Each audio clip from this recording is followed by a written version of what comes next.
Praise the lord. హల్లెలూయా. ప్రభువు అయిన యేసు క్రీస్తు ప్రశస్త నామములో మీకు హృదయపూర్వకమైన వందనాలు తెలియపరుస్తున్నాను. అందరికీ వందనాలు. దేవుడు మిమ్మల్ని ఆశీర్వదించి దీవించుగాక.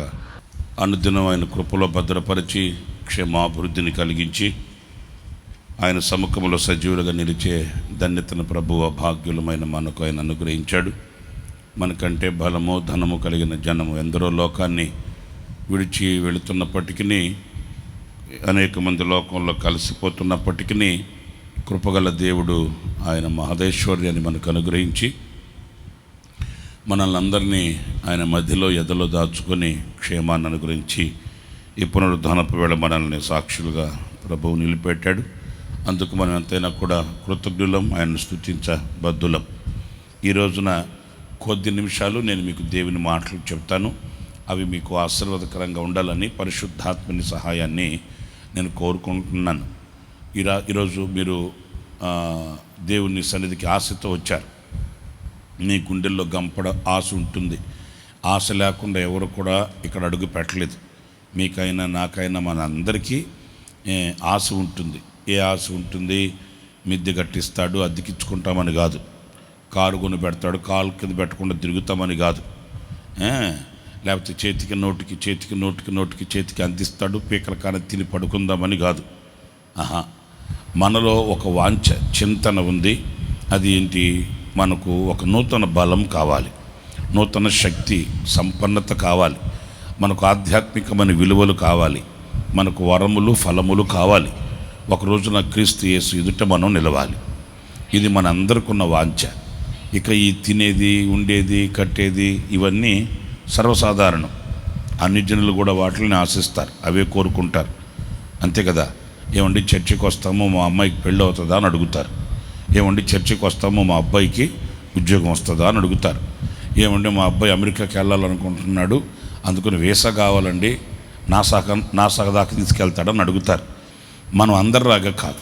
మనము దేవుని నీతిని, రాజ్యాన్ని వెతకాలి.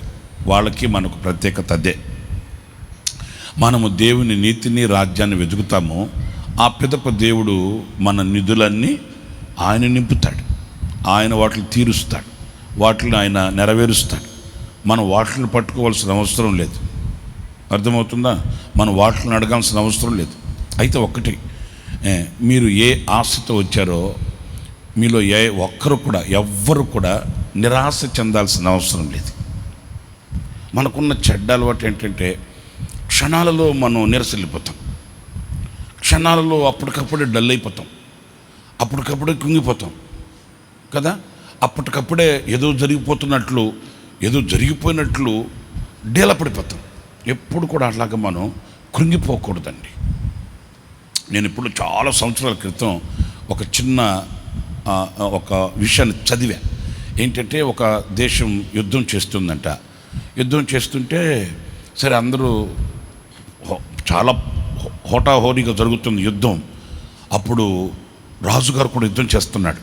రాజుగారు కూడా యుద్ధం చేస్తారు కదా ఇప్పట్లో అంటే ఎవరి దేశంలో వాళ్ళుండి ఎవరి సేఫ్టీ వాళ్ళు చూసుకొని మిగతా వాళ్ళ మీద బాంబులు వేస్తుంటారు. ఇప్పుడు వాళ్ళు బాగానే ఉంటారు. సత్యదేవుడు ఏంటి నన్ను చూస్తారు నేను చంపినట్టు? సత్యదేవుడు జనం చేస్తుంటారు. వీళ్ళేమో పెద్దోళ్ళేమో సేఫ్ సైడ్. ఆయనకి బంకర్లు ఆయనకుంటాయి, ఈయనకి బంకర్లు ఈయనకుంటాయి. ఆయన అక్కడ ఉంటాడు, ఈయన ఇక్కడ ఉంటాడు. పాపం జనం చేస్తుంటారు. ఇప్పుడు పరిస్థితి. అప్పట్లో అట్లా కాదు. యుద్ధం అంటే సైన్యంతో కూడా రాజుగారు కూడా యుద్ధానికి వెళ్తాడు. రాజుగారు కూడా నిలబడతాడు. ఆయన కూడా యుద్ధం చేస్తాడు. చస్తే ఆయన కూడా చస్తాడు, బతికితే ఆయన కూడా బతుకుతాడు. అప్పట్లో అలా ఉండేది. సరే యుద్ధం జరుగుతూ ఉంటే రాజుగారికి ఆ యుద్ధ భూమిలో ఎక్కడో ఒక శబ్దం వినబడుతుందంట. ఏమంటే శత్రువుని తరమండి, పోరాడండి, వెనుతిరగొద్దు, అట్లా కేకలు వినబడుతున్నాయంట.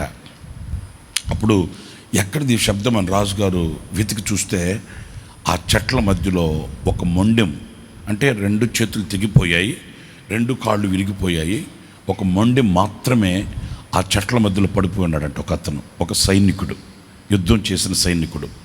శత్రువు చేతిలో 2 చేతులు 2 కాళ్ళు పోయాయి, మొండి మాత్రమే ఉంది. ఆ చెట్ల మధ్యలో పడిపోయి కేకలేస్తున్నాడంట. ఏమని? అయ్యా నన్ను రక్షించండి, కాపాడండి అని కాదు, శత్రువుతో పోరాడండి, శత్రువుని ఓడించండి, ప్రాణం తెగించండి అని కేకలేస్తున్నాడంట. అప్పుడు రాజుగారు అడిగాడట అతన్ని, ఒరేవా నీకు 2 కాళ్ళు పోయాయి, 2 చేతులు పోయాయి, మరి వాటి సంగతి పట్టించుకోకుండా శత్రువుని తరం అని అడుగుతున్నావేంట్రా అంటే, ఆ సైనికుడు అంటాడట, రాజా నా 2 చేతులు పోయాయి, నా 2 కాళ్ళు పోయాయి, కానీ కంఠంలో స్వరం పోలా, కంఠంలో స్వరం పోలా, నేను బ్రతికే ఉన్నా. చూసారండి, నేను బ్రతికే ఉన్నా. ఈ కంఠంలో స్వరం పోయేంత వరకు, ఈ ఊపిరి ఆగిపోయేంత వరకు పోరాడుతా శత్రువుతో. ఆడిని ఇన్స్పిరేషన్గా తీసుకొని, అతన్ని మాదిరిగా తీసుకొని రాజుగారు ప్రాణం తెగించి యుద్ధం చేసి ఆ యుద్ధంలో జయాన్ని పొందాడంట. ఆ జయాన్ని అతనికి అంకితం చేశాడట.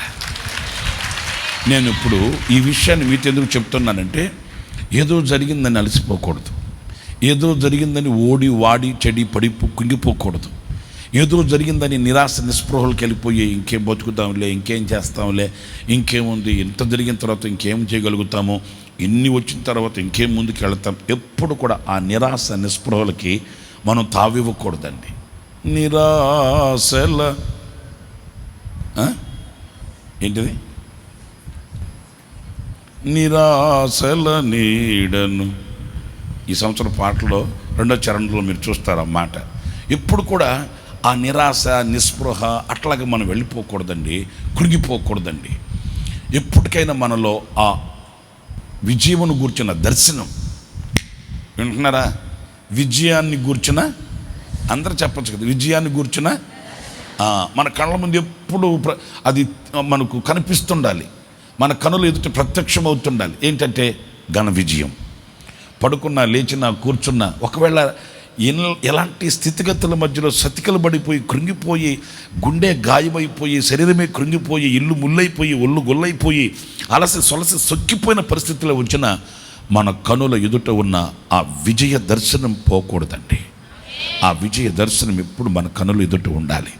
లోకులు ఒకవేళ మనల్ని చూసి పెదవి విరవవచ్చు, లోకులు ఒకవేళ మనల్ని చూసి కనుసైగలు చేసుకోవచ్చు, లోకులు ఒకవేళ మనల్ని చూసి సమాప్తమైందని చెప్పుకోవచ్చు, కానీ ఆ దర్శనం మనల్ని మరల లేవనెత్తగలగాలి, ఆ దర్శనం మరల మనల్ని బలపరచగలగాలి, ఆ దర్శనం మరల మన చేతిని పట్టుకొనగలగాలి. అలాంటి నిరీక్షణాస్పదమైనటువంటి వ్యక్తులమై మనము వెళ్ళాలి. ఎందుకు నేను ఈ మాటలు చెప్తున్నాను అనంటే, పరిశుద్ధ గ్రంథంలో మీరు లూకా సువార్త 11వ అధ్యాయం 10వ వాక్యంలో చక్కటి మాట మీరు చదువుతారు. చూడండి, లూకా సువార్త 11వ అధ్యాయం 10వ వాక్యం. అడుగు ప్రతివానికి ఇయ్యబడును. అదుగు చూసారండి, ఇక్కడ నేను మీతో చెప్పాలనుకున్న మాట ఏంటంటే, ఎందుకు ఈ నిరీక్షణాస్పదమైన దర్శనాన్ని మనం పోగొట్టుకోకూడదంటే, ఇక్కడ నేను నోట్ చేసింది, గుర్తించవలసింది, నేను మీతో చెప్పేది ఏంటంటే, ప్రతివానికి. ఏంటది? అందరు చెప్పాలి, ఏంటది? ప్రతివానికి. మీరు ఎవరు ఎంతమంది ఇక్కడ కూడి ఉన్నారో, ఎవరు ఈ మాటలు వింటున్నారో వారందరూ విశ్వసించాలి ఈ మాట. కొందరికి ఇచ్చి కొందరిని పంపేసేవాడు కాదు ఆయన, కొందరిని ఆశీర్వదించి కొందరిని తృణీకరించేవాడు కాదు ఆయన, కొందరికి చేతినిచ్చి కొందరికి చేతిని ముడుచుకునేవాడు కాదు ఆయన. ఎందరు విశ్వసిస్తారో, ఎందరూ ఆయన మీద ఆనుకుంటారో, ఎవరు ఆయనను అడుగుతారో, అడుగు అందరూ మీరు చెప్పండి, అడుగు ప్రతివానికి. మీరు నిరుత్సాహపడాల్సిన అవసరం లేదు. నాకు అంత చదువు లేదు, నేను ఎంటెక్ కాదు, నేను బీటెక్ కాదు, నేను హైటెక్ కాదు, నేను చదువు రాని వాడిని, నేను కులం లేని వాడిని, నేను ధనము లేని వాడిని, నేను బలము లేని వాడిని, నేను ఎత్తు లేని వాడిని, నాకు హంగులు రంగులు లేవు. అలాగ మనం కృంగిపోవాల్సిన అవసరం లేదు. ఎందుకంటే నీ స్థితిని చూసి కాదు ఆయన నిన్ను ఆశీర్వదించేది, నీ స్టేటస్ని బట్టి కాదు నిన్ను ఆకర్షించేది, నీకున్న బలాన్ని బట్టి కాదు నిన్ను వాడుకునేది, నీకున్న శక్తి సామర్థ్యతలను బట్టి కాదు ఆయన నిన్ను ఘనపరిచి హెచ్చించేది. ఆయన ఒకటే, అడుగు ప్రతివానికి. ఆ మాటను మీరు గుండెలు పెట్టుకోండి. ప్రతివానికి. అటు చిన్నోడా, పెద్దోడా, పేదవాడా, ఉన్నవాడా, లేనివాడా, రెక్కాడితే డొక్కాడేవాడా, ఆకాశ గగనాల్లో ప్రయాణం చేసేవాడా, చదువు ఉన్నవాడా, చదువు అనవసరం. అసలు అది ఆర్గ్యుమెంటే కాదు. అలాగా ఆయన ఒకవేళ స్థితిని బట్టి గతిని బట్టి ఆశీర్వదించేవాడైతే ఈరోజు దావీదు మన కంటికి కనబడేవాడు కాదు. కాదు. రాజుగా అతన్ని నిలబెట్టడానికి ఏ యోగ్యత ఉంది దావీదులో? కానీ దేవుడు ఆశీర్వదించడానికి ఆయనలో యోగ్యత చూడలేదు. పిల్లవాడే, పసివాడే, చిన్నవాడే అయినప్పటికీ దేవుడు అతనిని రాజుగా అభిషేకించాలి అనుకున్నాడు, రాజుగా నిలబెట్టాలి అని అనుకున్నాడు. అంతేకాదు దావీదు చేసిన ప్రార్థనని దేవుడు అంగీకరించి ఆలకించాడు.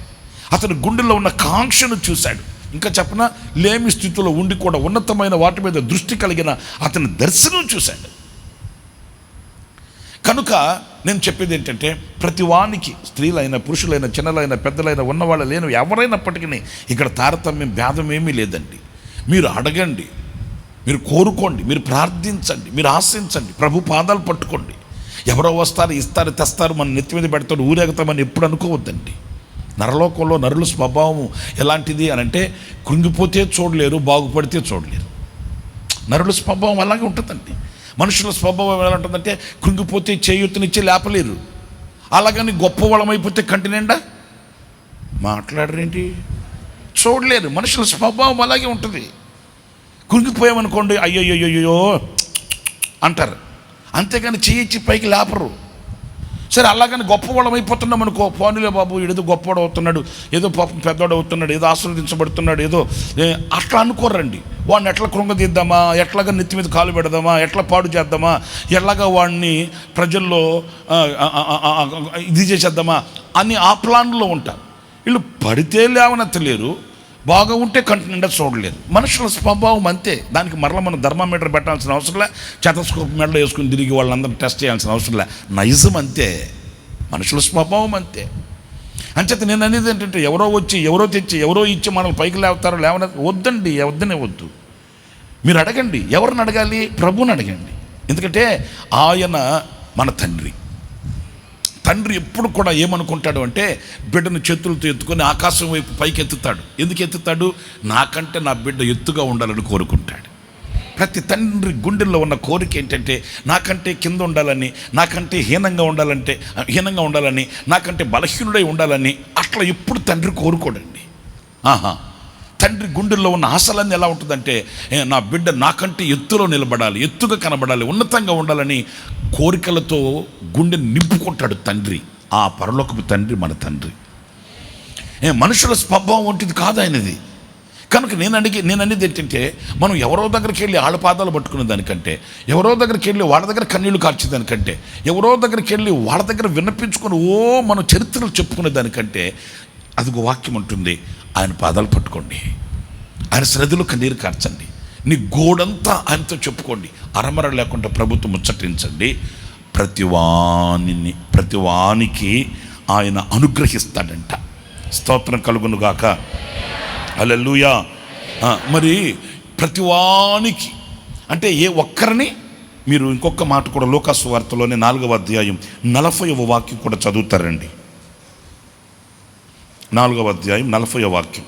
సూర్యుడు అస్తమించుచుండగా నానావిధ రోగముల చేత పీడింపబడుచున్న వారు ఎవరెవరి యొద్ద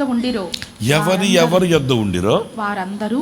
చూడండి, ఇక్కడ నానా విధములైన రోగముల చేత పీడింపబడుచున్న వారు ఎవరెవరి దగ్గర ఉండి, అంటే ఎవరెవరి దగ్గర ఉండేది దీని ఆస్తి. ఇదేమన్నా ఏటీఎం కార్డా? ఎవరెవరి దగ్గర ఉండిరో అంటే ఎవరెవరి దగ్గర ఉంటారేంటి అంటే, ఎక్కడెక్కడ ఎవరెవరి దగ్గర ఎవరెవరి రోగాల చేత బాధపడుతున్నారో. నేను చెప్పింది మీకు అర్థమవుతుందండి. ఆ ఇంట్లో అందరూ బలంగానే ఉంటారు, దృఢంగానే ఉంటారు, కానీ ఆ ఇంట్లో ఉన్న యజమానుడికి ఎప్పుడు రోగం. ఏం చేస్తారు? ఇంతమంది కలిసి ఒకరికి చాకిరి చేస్తూ కూర్చున్నారు. మీరు ఏమనుకోవద్దు, మరలా భావించొద్దు. రోగంతో ఉండే వాళ్ళకి కొంచెమైతే, వాళ్ళకి చాకిరి చేసే వాళ్ళకి మరి ఎక్కువగా ఉంటుంది. ఇలాంటి కష్ట నష్టాలు, ఇలాంటి దుఃఖాలు మనకు సర్వసాధారణమే.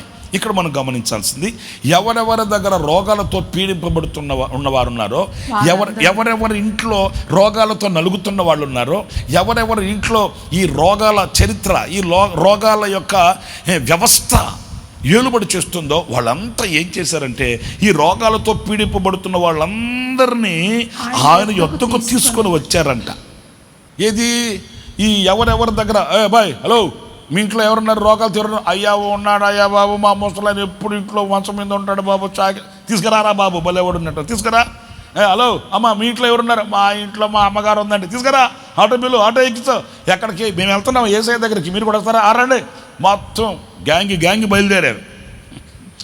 తీసుకెళ్ళి ఆయన దగ్గరకు తీసుకొని వచ్చారంట. అప్పుడు ఆయన వారిలో ప్రతివాని మీద, నాకు ఆ మాట హృదయాన్ని పులకరింపజేసిందండి. వాళ్ళలో ఇది పెద్ద ముదురు జబ్బున్నట్టుంది. ఇదే ఎప్పటి నుంచి ఉందమ్మ ఇట్లాగా? నాయన 80 సంవత్సరాల నుంచి ఇట్లాగా. అబ్బో 20 సంవత్సరాలు అయితే పక్కకు నువ్వు పక్కకరా, నువ్వు చెప్పు, నువ్వు సీనియరా జూనియరా అంటే నాకు 20 సంవత్సరాలు ఏం కాదండి, 5 సంవత్సరాల నుంచి. అయితే నువ్వు పక్కకరా. అట్లా గ్రేడ్ చేయలేదండి, అట్లాగా ఆయన వేరు చేయలేదండి. వాళ్ళు ఎంతకాలం నుంచి రోగాలతో ఉన్నారో, వాళ్ళు ఎంతకాలం నుంచి కన్నీళ్ళ మధ్యలో ఉన్నారో, వాళ్ళు ఎంతకాలం నుంచి తల్లడిల్లిపోతే గుండె గుప్పెట్లో పెట్టుకు బతుకుతున్నారో, వాళ్ళు ఎంతకాలం నుంచి ఆ రోగాల వ్యవస్థలో కృంగిపోతున్నారో అవి ఏవి చూడలేదు. కానీ ప్రతివాని మీద ఈ రోజున నా దేవుడు ఆ రీతిగానే మీలో ప్రతివాని మీద ఆయన తన హస్తాన్ని చాపునుగాక. హల్లెలూయా. మీలో ప్రతివాని మీద, చిన్నలైన పెద్దలైన వృద్ధులైన సీనియర్ అయిన జూనియర్ అయిన, మీరు ఎవరో నాకు అనవసరం. దేవునికి మీరు ఈ రోజున సరి అయిన వ్యక్తులుగాను, ఆయనను అడుగుతున్న వ్యక్తులుగాను, ఆయన పాద సన్నిధికి వచ్చిన వ్యక్తులుగాను, ఆయనే మాకు శరణ్యం అన్నట్లుగా ఆయన పాదాల దగ్గరికి మీరు కానీ నిలిచిన వారైతే నిశ్చయంగా నా దేవుడు మీ అందరి మీద ఆయన తన హస్తమును పెట్టునుగాక. మరలా ఆమెను చెప్పిన వాళ్ళు మళ్ళీ ఇక్కడికి రాకూడదు ప్రార్థన చేయించుకోవడానికి. ఎందుకంటే ఆయనే హస్తం పెడితే మళ్ళీ మేము చేయబెట్టి ప్రార్థన చేయడం ఏంటి? అవసరంలే. నేను ఇక్కడే ఈ మందిరంలోనే ఒకరోజు నేను అక్కడ పాత మందిరంలో ఉన్నప్పుడు వాక్యం చెప్పేసి ఇక్కడ అమరావతి అది లేమలకి వెళ్తున్నాను, మన 14 మీదకి వెళ్తున్న ఆరాధనకి. అప్పుడు మేరక్క గారు ఉన్నారు. నాకు బాగా గుర్తు, మర్చిపోను. నేను ఏదైనా నా మైండ్లో పడిందంటే జీవితంలో మర్చిపోను. అక్కడ పాత మందిరంలో వాక్యం చెప్పి అటువైపు దారి ఉంది కదా, అట్లా బైబిల్ తీసుకుని వెళ్తుంటే మన చర్చికి వచ్చే బ్రదరే ఒక బ్రదర్ నా దగ్గరకు వచ్చి నన్ను ప్రార్థన చేయవా అన్నాడు. అక్క చేస్తున్నారు, పోవాయా బాబు, వెళ్తున్నాను అని వెళ్తున్నా. మీకు పాత వాళ్ళకు గుర్తుంటుందేమో, ఇదిగో ఇక్కడ అప్పుడు వెహికల్స్ పెట్టుకోవడానికి ఒక స్లాబు షెడ్ ఒకటి వేసారు అన్న, పార్కింగ్ లాగా స్లాబ్ ఉండింది. అప్పుడు మీకు పాత వాళ్ళకి తెలుసు. అక్కడ బైక్ ఉంది. నేను అక్కడి నుంచి వస్తుంటే ఒక అబ్బాయి, ఒక యవనస్తుడు నా వెంటబడి అన్న ప్రార్థన చేయండి. నేను అన్నానే వెళ్ళిపోవట్లా. విచిత్రమైన సంగతి ఏంటంటే ఆయన అంటాడు, అన్న మీరు ఎప్పుడు ఖాళీగా ఉంటారో చెప్పండి, నేను వస్తాను ప్రార్థన చేశానుగా ఎళ్ళు అన్న. మళ్ళీ అంటాడు, కాదన్న మీరు ఫ్రీగా ఉన్నప్పుడు. ఊరే నాయన నేను ఫ్రీగా అంటే ఎక్కడ ఉండేది, ఎక్కడ మేము అన్నతో తిరుగుతూ ఉంటాం కదా.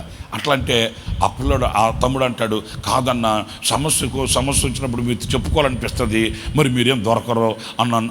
నేను చెప్పాను, సమస్య వచ్చినప్పుడు చెప్పుకోవాలని మేము కాదు గుర్తు రావాల్సింది నీకు, అవునా కాదా?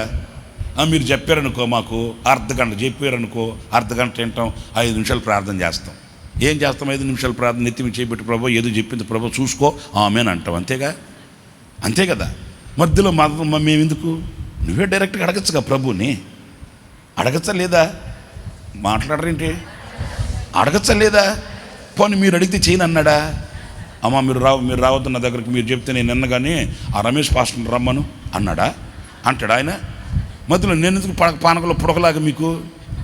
మీరు అడగచ్చు కదా, మీరు చేయొచ్చు కదా ప్రార్థన, మీరు ప్రభు పాదాలు పట్టుకోవచ్చు కదా. అబ్బే అట్లా కాదు మన వ్యవహారం అంతా. చెప్పిందంతా వింటాము, చెప్పిందంతా రాసుకుంటాము, చెప్పిందంతా ఆమెన్ అంటామా, మరలా ఆమెన్ అనగానే మన వర్షం నిలబడతాం. మీరు కోరుకోండి, మీ మీద ప్రతి వాని మీద ఆయన ఈ రోజున తన బలమైన హస్తం చాపునుగాక. ఆమెన్. హల్లెలూయా. ప్రియులారా, ప్రతి వాని మీద ఆయన హస్తం పెట్టి ఏం చేసినట్ట? వారిని, ఆ మాట చూడండి ఎంత వాల్యుబుల్ వేడి, ప్రతి వాని మీద చేతులుంచి వారిని, అమ్మ అందరు చదవండి, అందరూ చెప్పండి ఆ మాట, వారిని అంటే ఎవరి మీద ఆయన చేతులు ఉంచారో వారందరూ ఏమయ్యారు? స్వస్థ చిత్తులయ్యారు. వారు తిరిగి వెళ్ళేటప్పుడు ఆరోగ్యంగా వెళ్ళారు. వచ్చేటప్పుడు కర్రలు పట్టుకొని వచ్చి ఉండొచ్చు, వచ్చేటప్పుడు ఆటోలో వచ్చి ఉండొచ్చు, వచ్చేటప్పుడు నలుగురు మోసుకొని వచ్చి ఉండొచ్చు, వెళ్ళేటప్పుడు ఏం లేదు.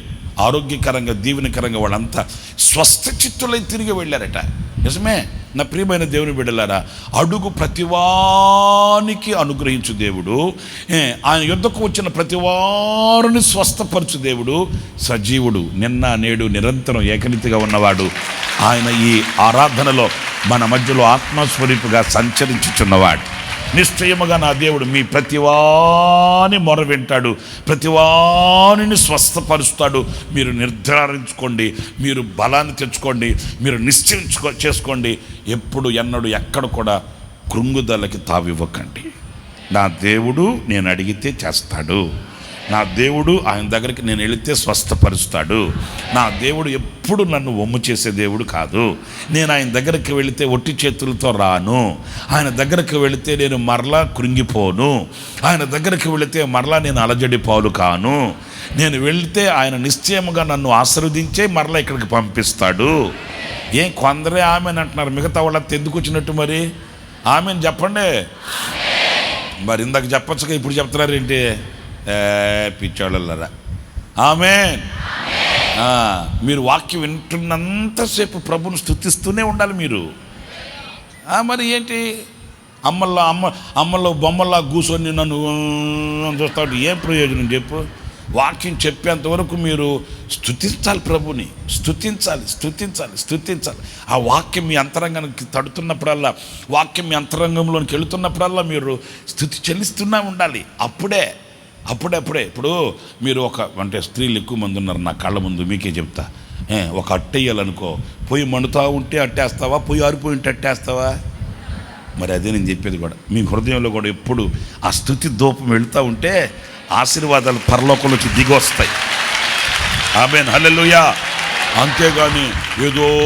అంతేగాని ఏదో రాజ్యాలు పోగొట్టుకున్న రాణుల్లాగా, బస్టాండ్లో బ్యాగు పోగొట్టుకున్న మహానుభావుల్లాగా కూర్చోకూడదు. అలాగ దిమ్మ తిరిగిన వాళ్ళలాగా, నీరసెళ్ళిపోయిన వాళ్ళలాగా, లేకపోతే కోమలో ఉన్న వాళ్ళలాగా చూస్తూ ఉండకూడదు.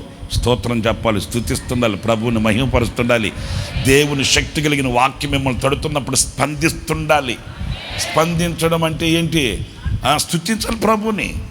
వాక్యం గుండెకి చేరినప్పుడల్లా ప్రభువానికి స్తోత్రం, యేసు రక్తమే జయం, అవునయ్యా నాలో జరగాలి ప్రభు అని అలాగా మీరు స్వీకరించాలి. అప్పుడు ఆ వాక్యం మీ గుండెల్లోకి వెళ్ళి శక్తి కలిగిన అద్భుతాలని ప్రారంభిస్తుంది. హల్లెలూయా. సరే, ఆయన ప్రతివానిలో చేసే కొన్ని విషయాలు నేను మీతో చెప్తాను. ఒక 2-3 విషయాలు సమయాన్ని బట్టి, కొన్ని సమయాన్ని బట్టి నేను మీకు పరిచయం చేస్తాను. మీరు అపోస్తుల కార్యాల గ్రంథం 3వ అధ్యాయం, అపోస్తుల కార్యాల గ్రంథం 3వ అధ్యాయం 26వ వాక్యాన్ని చదువుతారు, చూడండి. దేవుడు తన సేవకుని పుట్టించి మీలో ప్రతివానిని వాని దుష్టత్వము నుండి మళ్లించుట వలన. ఓకే, మీలో ప్రతివానిని వాని దుష్టత్వము నుండి మరలించుట వలన మిమ్మును ఆశీర్వదించుటకు ఆయనను మొదట మీ యొద్దకు పంపెనని చెప్పెను. స్తోత్రం కలుగునుగాక. ఇక్కడ మొదటగా మనం గమనిస్తే ఆయనంట మనలో ప్రతివాని దుష్టత్వము నుండి ఆయన తప్పిస్తాడంట. చెప్పండి హల్లెలూయా. దేని నుంచి తప్పిస్తాడండి? దుష్టత్వం. ఎందుకంటే ఈ రోజున ఆ దుష్టత్వము అనేది మనిషిని దేవునికి బహుదూరం చేసేస్తుంది. వింటున్నారండి? ఈ మనిషిని దేవునికి దూరం చేసే ఈ పాపము నుంచి, ఈ దుష్టత్వం నుంచి, ఈ దుర్మార్గత నుంచి, ఈ భ్రష్టత్వం నుంచి మనల్ని విడిపించి, విమోచించి, రక్షించి, తప్పించే నాదుడు ఏ నరుడు కూడా లేనే. చెప్పరేంటండి? ఏ నరుడు కూడా లేనే. మీరు ఎక్కడికన్నా వెళ్ళండి, ఎందుకన్నా ఎండన్నా నిలబడండి, మీరు ఏ కొండన్ని ఎక్కండి, ఏ గుట్టన్ని ఎక్కండి, ఏ తిప్పన్ని ఎక్కండి, మీరు ఏం చేసుకున్నా మీరు తృప్తి పడాల్సిందే కానీ, మీరు తృప్తి చెందాల్సిందే కానీ, మీరేదో జరిగిపోయింది అని అనుకోవడమే కానీ ఆ దుష్టత్వం నుంచి మీరు విమోచించబడలేదు, తప్పించబడలేదు. ఈరోజు మనిషిని అదో పాతాళానికి ఈడ్చుకుని వెళుతూ ఆ దైవ సారూప్యాన్ని మరుగు చేసి, దేవునికి మనకు ఉన్న ఆ అనుబంధాన్ని పటాపంచలు చేసి, ఆ దైవత్వాన్ని మనలో దూరం చేసి, మనల్ని దేవుని రాజ్యానికి, ఆయన సన్నిధికి, ఆయనకున్న దూరం చేసి, మనల్ని ఒక ఎడబాటు కలిగిన వ్యక్తులుగా చేసే ఆ కఠినమైన చర్య ఏంటంటే దుష్టత్వం లేక భ్రష్టత్వం. ఈ దుష్టత్వము భ్రష్టత్వము అనే దాన్ని నేను వ్యాఖ్యాన గ్రంథ బైబిల్లో చదివితే ఏముంది అనంటే పగిలిపోయిన కొండలాంటిదట. ఇప్పుడు పగిలిపోయిన కొండ ఉందనుకోండి, దేనికైనా పనికి వస్తుందా? చెప్పరేంటి? పనికి వస్తుందండి? అది దేనికి పనికిరాదు. ఎందుకంటే స్మాష్, పగిలిపోయింది, అది దాని రూపం కోల్పోయింది. దుష్టత్వము భ్రష్టత్వము అనే ఈ పాపముతో కూడిన అనుభవాలన్నీ ఎలాంటివి అనంటే ఇక దేవుని చేతిలో ఉండడానికి యోగ్యమైనవి కావు, దేవుని చేతిలో వాడబడడానికి యోగ్యమైనవి కావు. దేవుడు మనల్ని నిలబెట్టి మరొక ఏదైనా చేయడానికి కూడా దేనికి పనికిరాని ఆ స్థితికి తీసుకుని వెళ్ళిపోతుంది ఈ దుష్టత్వం, ఈ భ్రష్టత్వం లేక పాపము అనే ఈ యొక్క కఠినమైన చర్య. ఈ అనుభవాలలో నుంచి, ఈ దుష్టత్వంలో నుంచి మనల్ని విమోచించే దేవుడు, ఇదిగో ఆయన వాక్యం వ్రాయబడి ఉంది, మీలో ప్రతివానిని ఇది క్రైస్తవులకే అని కాదు, ఇది లోకస్తులకే అని కాదు, లేకపోతే ఇది అదుగోదుగో వాళ్ళకే అని కాదు. మనలో ఒక థీమ్ ఉంటుంది, అంటే ఒక భావన ఉంటుంది. ఏంటంటే మీకు తెలిసిన వాళ్ళు ఏదైనా మీ దగ్గర కూర్చొని ఉన్నప్పుడు, మీకు తెలిసిన వాళ్ళ చరిత్ర మీకు తెలిసినప్పుడు, వాళ్ళ కుటుంబపు వ్యవహారాలు మీకు తెలిసినప్పుడు, వాళ్ళ అడుగుజాడలు మీకు ఒకవేళ పరిచయంగా ఉన్నప్పుడు, ఏదైనా వాక్యం వాళ్ళకి సంబంధించిన వాక్యం వచ్చినప్పుడు మీరేమనుకుంటారో తెలుసండి? అబ్బా, ఈ వాక్యం వాళ్ళకే. నిజం చెప్పండి, అనుకుంటారా లేదా? నేను కూడా మీ తానులో బిట్టే, నేనేం కొత్తగా ఏమి పరలోకంలోంచి తాడు కట్టే దింపల నన్ను. నేను కూడా మీ తానులో బిట్టే, నేను చదివింది కూడా మీ బడే, మన అందరిది ఒకే బడి. వాళ్ళ చరిత్ర మనకు తెలుసు కనుక, వాళ్ళ విషయాలు మనకు తెలుసు కనుక, వాళ్ళ అనుభవాలు మనకు తెలుసు కనుక ఆ వాక్యం వినగానే ఏమంటామంటే అబ్బా, ఇది సరిగ్గా వాళ్ళకి ఘాటుగా తగులుతుంది అనుకుంటామే. కానీ ఈ వాక్యం నా అంతరంగానికి, నా స్థితిని మార్చడానికి, ప్రతివానికి అన్నప్పుడు అందులో నేను కూడా ఉన్నాను కదా, నేను కూడా శుద్ధీకరించబడాలి కదా, నేను కూడా పవిత్రపరచబడాలి కదా, ఈ వాక్యమే నా హృదయాన్ని శుద్ధీకరించేది కదా అని ఆ వాక్యము యొక్క నీడకి మనం రాలేమండి. నేను ఇంకా ఒక మాట చెప్పాలంటే, కొంతమంది వాక్యం వినేటప్పుడు గొడుగేసుకుని కూర్చుంటారు. అందరు కాదులేండి, కొంతమంది వాక్యం వినేటప్పుడు గొడుగేసుకుని కూర్చుంటారు. ఆ పడే వాక్యపు వర్షమంతా ఆ చుట్టుపక్కల వాళ్ళంతా తడుస్తుంటారు, కానీ వీళ్ళు మాత్రం తడవరు, కూర్చొని చూస్తూ ఉంటారు నన్ను అంతే. అయిపోయిన తర్వాత ఆమెనన్న తర్వాత ప్రార్థన చేయవా, సీసా తెచ్చా కెబ్బరును సీసా, దాన్ని కూడా చేయవా అంతే. వాక్యం చేత తడపబడరండి. అలా కాదండి, వాక్యం అంటుంది మీలో ప్రతివానిని ఆయన దుష్టత్వం నుంచి విమోచిస్తాడు. మీరు పరిశుద్ధులుగాను, పవిత్రులుగాను, నిర్దోషులుగాను ఆయన ఎదుట నిలుచున్నట్లు మీ దుష్టత్వం ఎంతటిదైనా ఏమైనప్పటికీ కూడా అందులో నుంచి విడిపించి, రక్షించి, తప్పించి ఆయన నిన్ను ఒక పవిత్రమైన మచ్చ, మడత, డాగు, కళంకము లేని ఒక పవిత్రమైన సంఘముగా ఆయన మలుచుటకు ఆయన దిగివచ్చాడు. ఆయన అలాగున మిమ్మల్ని ఆశీర్వదించుటకు దిగివచ్చిన శక్తి గల దేవుడు అనేది ఈ వాక్యం స్పష్టం. ఈ రోజున మనలో ఏ ఒక్కరిలో ఈ దుష్టత్వము, ఈ భ్రష్టత్వం అనేది ఉండకూడదండి.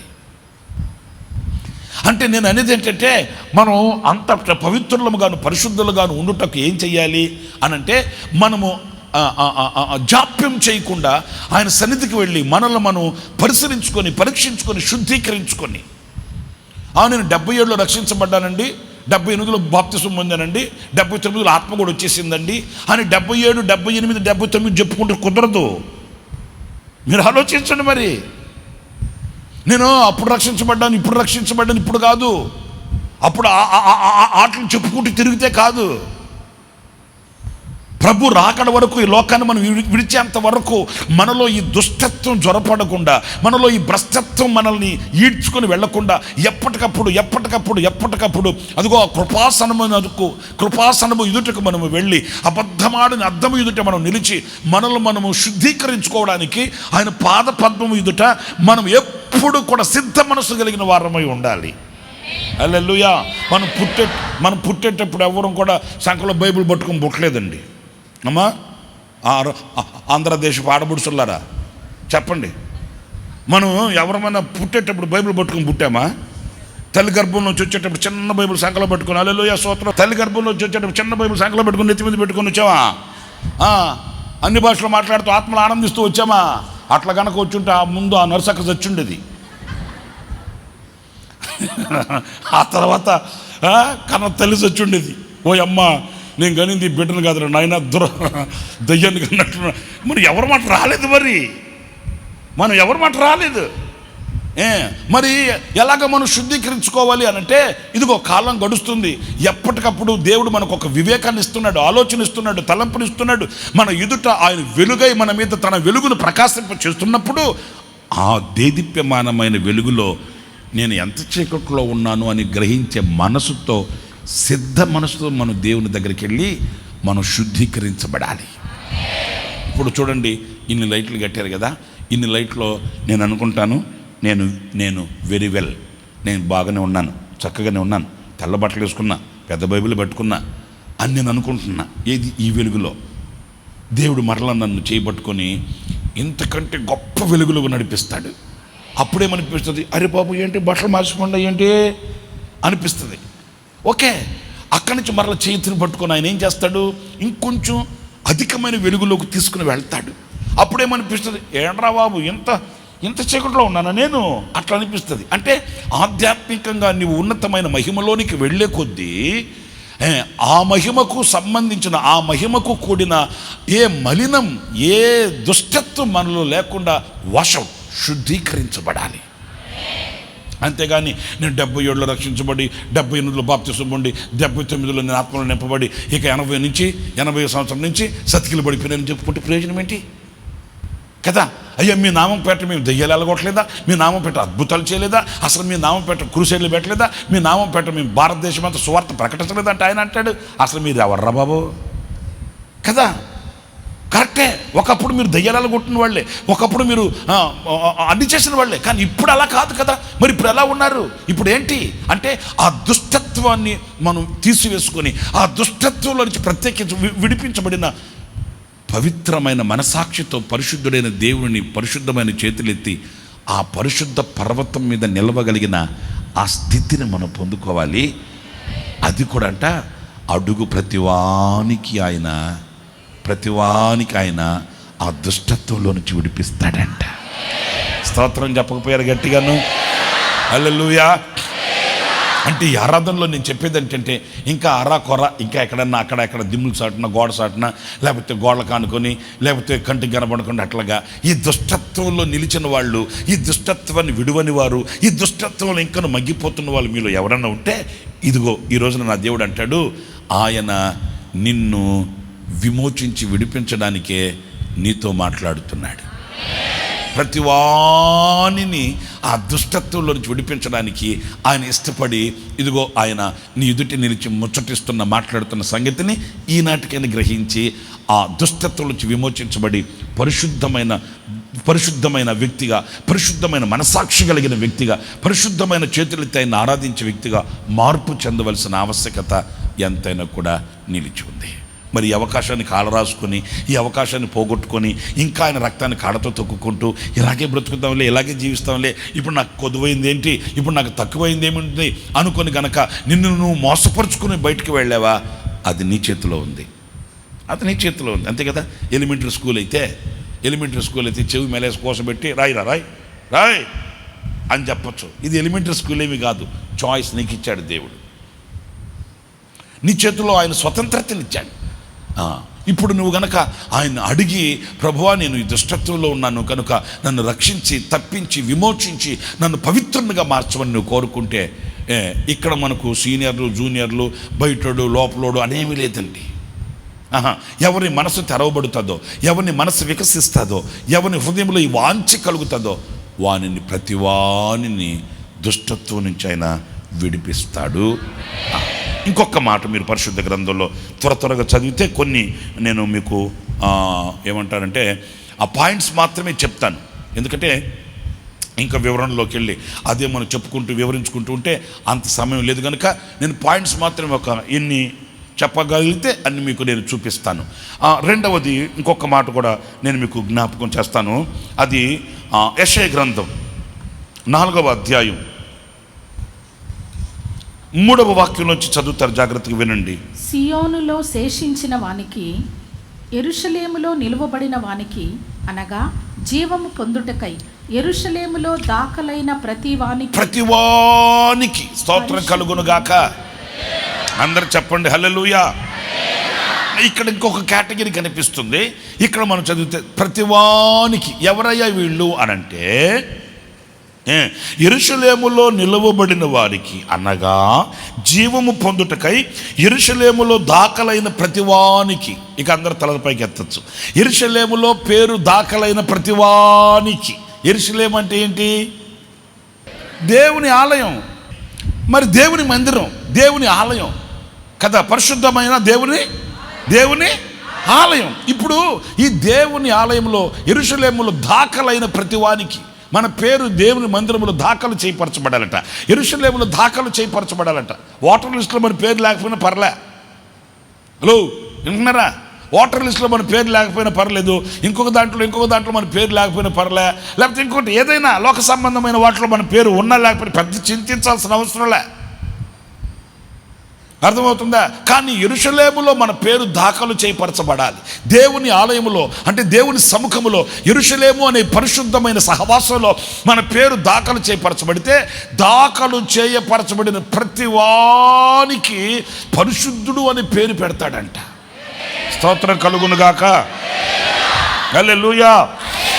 అంటే నీ గత జీవితానికి ఇప్పుడు నువ్వు జీవిస్తున్న జీవితానికి ఆ మార్పు కలుగుతుంది. పరిశుద్ధుని పేరు అంటే ఏంటంటే, గతంలో అతడు అపవిత్రంగా ఉన్నాడు, గతంలో అతడు అపవిత్రుడు, గతంలో అతని జీవితం వేరు, గతంలో అతని నడవడి వేరు, గతంలో అతని మాట, అతని శైలి, అతని చూపు, అతని యొక్క తలంపులు, అతనిలో ఉన్న హావభావాలు ఇవన్నీ వేరు.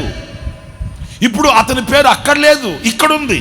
ఇప్పుడు అతని యొక్క క్యారెక్టర్, ఇప్పుడు అతని యొక్క కదలిక, ఇప్పుడు అతని యొక్క చర్యలన్నీ ఎలా ఉన్నాయి అనంటే, పరిశుద్ధులకు తగినట్లుగా పరిశుద్ధపరచబడిన వ్యక్తిగాను అతడు పరిశుద్ధుల సహవాసంలో చేరిన ఒక పరిశుద్ధుడు.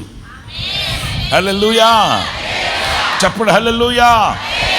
నేను చాలాసార్లు చెప్పాను కదా, నాకు యనమల కుదురులో కొంతమంది ఉన్నారు, చాలా పేదవాళ్ళండి. మేము గతంలో కూడా చెప్పాను, చాలా పేదవాళ్ళు. వాళ్ళు ఎలా ఎప్పుడు చూసినా ఎలా ఉంటారంటే, చాలా చలాకీగా ఉంటారు, సంతోషంగా ఉంటారు, పాటలు పాడుకుంటూ ముఖం కళకళ మెరిసిపోతుంటారు. ఎప్పుడన్నా చూడండి మీరు, వాళ్ళు ఆరాధనకు వచ్చి వెళ్తుంటారు. నేను వాళ్ళని చూస్తే ఏమిరా బాబు వీళ్ళు సంతోషం అనిపిస్తుంది. ఒకవేళ ఏదైనా పరిచయం కనుకుంటే మందిరంలో వాళ్ళని పిలిచి, నేను తమ్ముడు ఒక 5 లారీలు ఇసుక దోలించాను, అక్కడ కొంచెం లోపల చేర్చేసి వెళ్ళండాయా అన్నాను అనుకోండి, అసలు వాళ్ళకి విసుగు కానీ ఇసురు కానీ లేకపోతే బాధ అట్లా ఏముండదండి. ఇక మొత్తం కూడబలుక్కుంటారు. ఆ 5 లారీలు ఇసుక అయినా ఎంత గట్టి పని అని చెప్పండి, అది చేసి సరదాగా, అది కూడా సంతోషంగా ఆడుకుంటూ పాడుకుంటూ ఆ పని చేసేసి మరలా నా దగ్గరకు వచ్చి, అన్నా పని అయిపోయింది, వెళ్ళమంటావా ఇంకేమైనా చేయమంటావా అంటారు. ఎంత సంతోషంగా ఉంటారో. అది కూడా ఏంటి, చిన్న కుటుంబాలు, ఫ్యామిలీలు, గుడిసెలు ఉంటాయి వాళ్ళవి, పేదవాళ్ళు. ఎప్పుడన్నా చూడు వాళ్ళ సంతోషం, వాళ్ళ ఆనందం.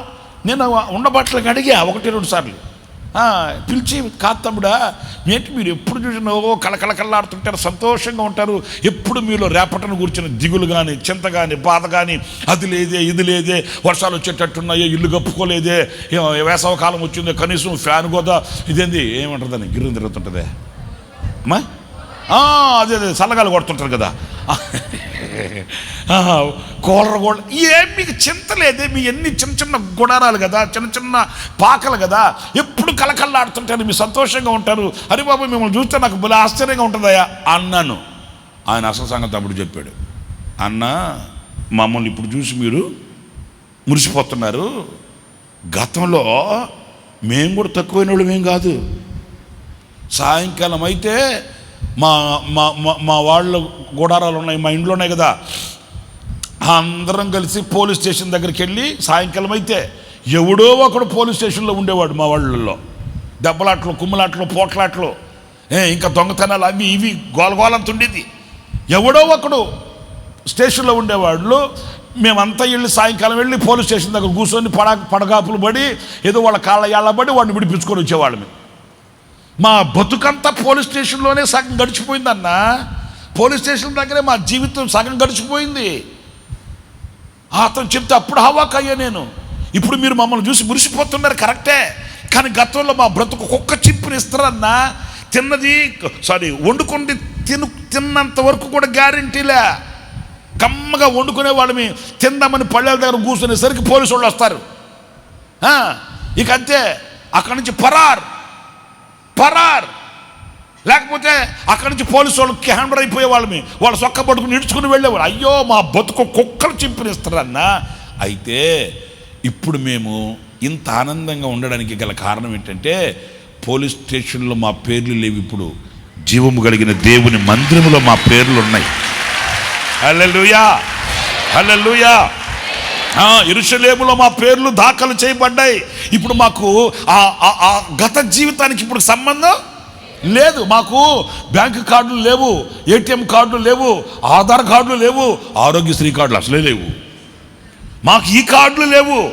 మాకున్నదంతా ఒకటే, అదేంటంటే మేము దేవుని సన్నిధిలో ఉన్నాము, దేవుని సన్నిధికి వచ్చాము. ఇప్పుడు మా బ్రతుకు మారింది. గతంలో ఒకప్పుడు మేము దుర్మార్గులమి, ఒకప్పుడు గతంలో మేము దొంగలమి, గతంలో ఒకప్పుడు మేము కూనికోరులమి, హానికరులమి. అసలు మమ్మల్ని చూసిన వాళ్ళు ఎవడు కూడా మమ్మల్ని దగ్గరికి రానిచ్చేవాళ్ళు కాదు. ఇప్పుడు మేము పరిశుద్ధులము. అరే బాబోయ్, హల్లెలూయా, హల్లెలూయా. మా హృదయాలలో ఉన్న కాఠిన్యత పోయింది, మా గుండెల్లో ఉన్న రాక్షసత్వం పోయింది, మా గుండెల్లో ఉన్న ఆ కలతలు పోయాయి, ఆ కక్షలు పోయాయి, ఆ ఈర్ష్యలు పోయాయి. గతంలో మేము నడిపించబడిన నడవడికకి ఇప్పుడు మేము బ్రతుకుతున్న బ్రతుకుకి సంబంధం లేదు. ఎందుకంటే యెరూషలేములో మేము దాఖలు చేయబడ్డాము, యెరూషలేములో మేము స్థిరపరచబడ్డాము. దేవుని మందిరములో మేము మా హృదయాలు తెరిచి ప్రభుని ఆరాధిస్తున్నాము. మా బ్రతుకులలో వెలుగు కలిగింది, మా బ్రతుకులలో చీకటి తొలగింది, మా బ్రతుకులలో అభిషేకం కలిగింది. ఇప్పుడు మేము దేవునితో అనుబంధం కలిగి బ్రతుకుతున్నాం.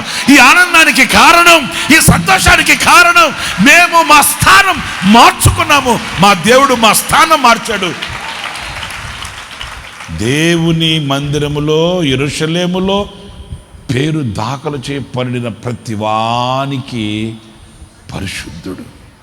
అసలు ఇంకొక మాట కూడా చెప్పనా, యెరూషలేములో దాఖలు చేయబడి అంటే దేవుని మందిరములో యెరూషలేములోనికి వచ్చిన వాళ్ళకంట ఇంకా మీకు చాలా చక్కటి మాట, మీరు చాలాసార్లు చదువుతుంటారు కానీ నేను కూడా చాలాసార్లు చెప్పుకొని మురిసిపోతుంటాను, ఆనందంతో నిరీక్షిస్తుంటాను. అట్లాగే మీరు యెషయా గ్రంథంలో 66వ అధ్యాయంలో ఆఖరి అధ్యాయంలో చదువుతారు కదా, చూడండి ఆ మాటను ఒకసారి.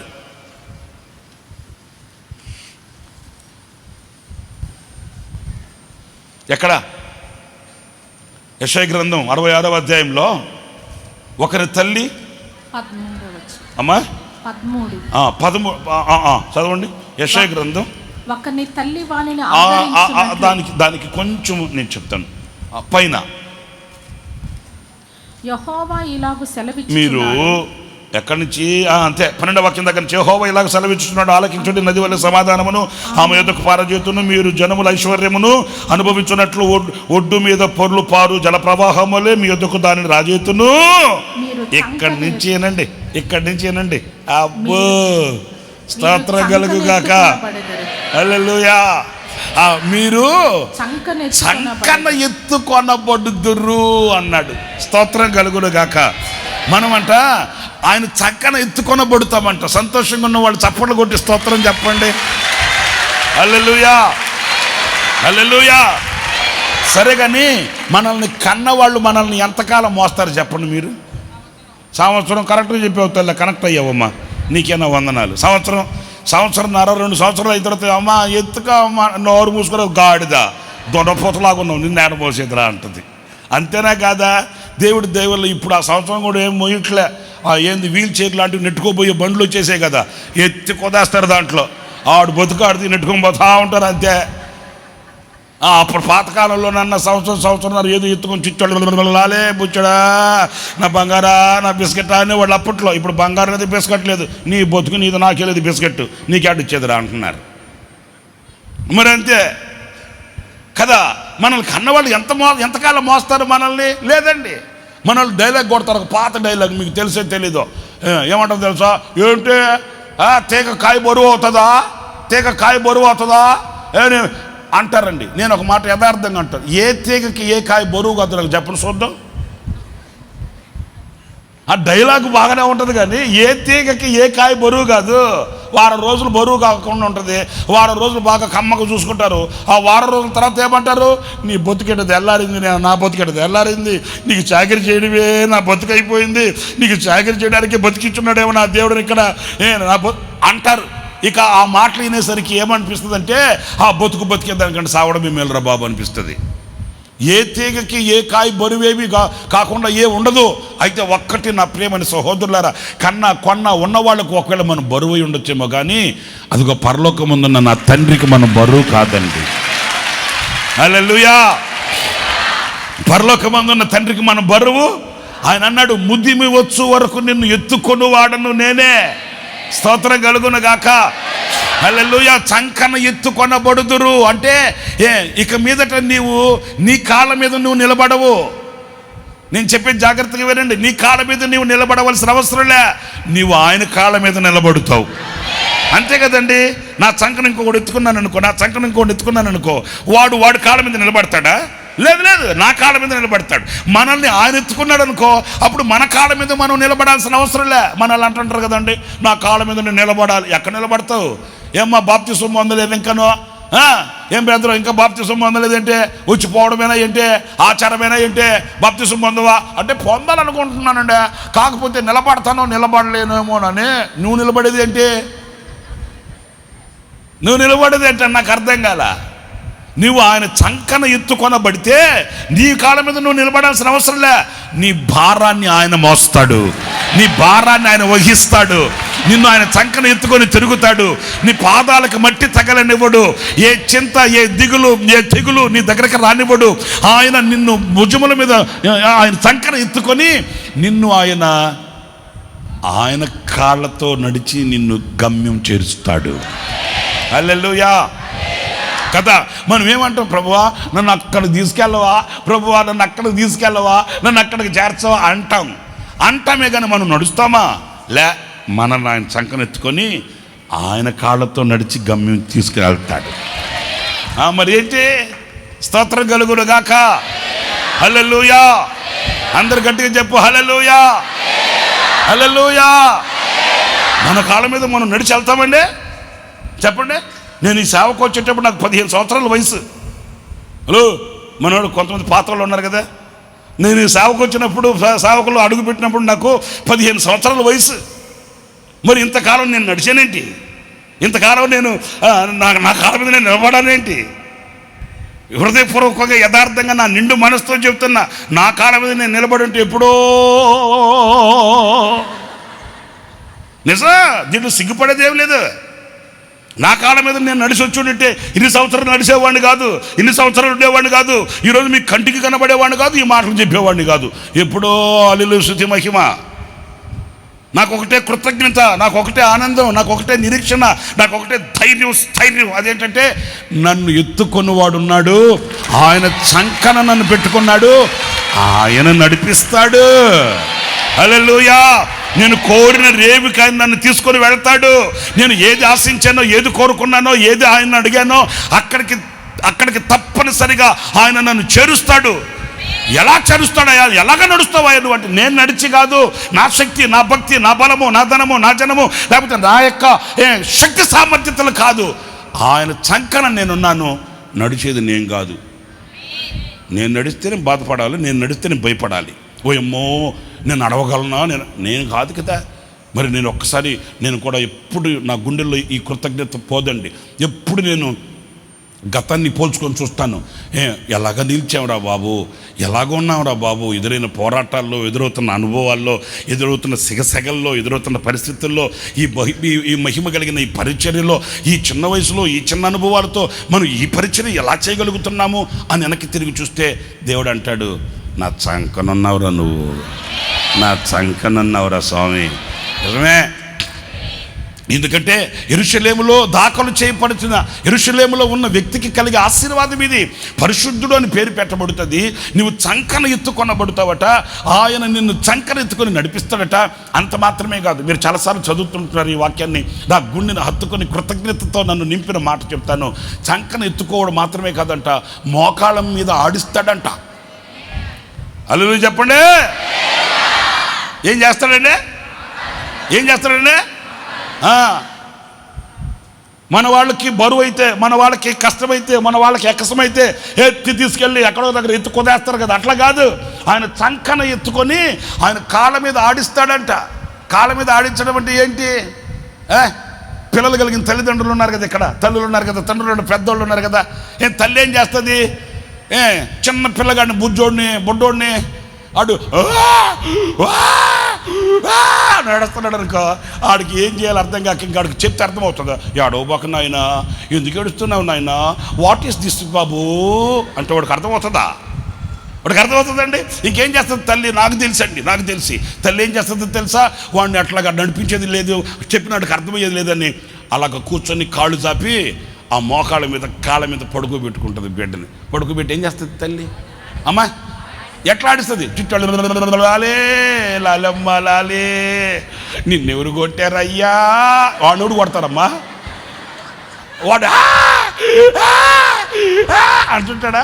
కాళ్ళ మీద పడుకోబెట్టా అలా కాళ్ళు ఊపుతూ చుట్టాడు లాలే లాలమ్మ లాలే, ఎడవకయ్యా, నిన్నెవరు కొట్టారమ్మా అంటే అంత గొక్క తిప్పుకోకుండా ఏడిచేవాడు. ఆ తల్లి ఆ మాటలతో ఆ కాళ్ళ మీద ఆడిస్తుంటే ఏం చేస్తాడో తెలుసండి? వాడికి ఆదరణ కలుగుతుంది, నెమ్మది కలుగుతుంది.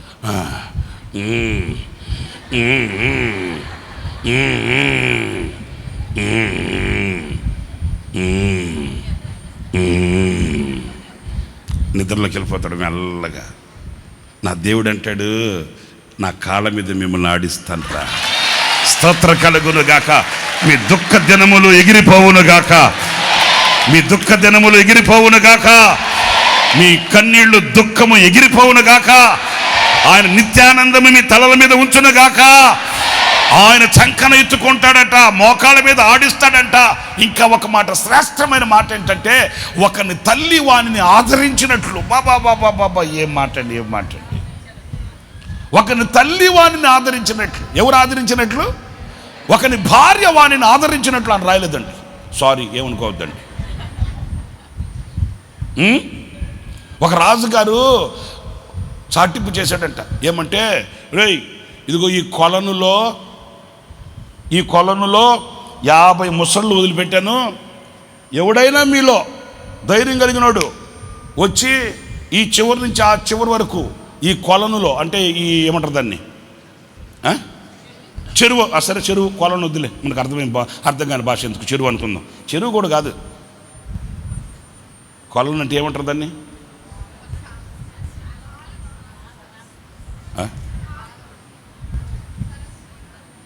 సరే ఏదోట్లే, ఒక పెద్ద గొయ్యి అనుకోండి, ఏమైంది?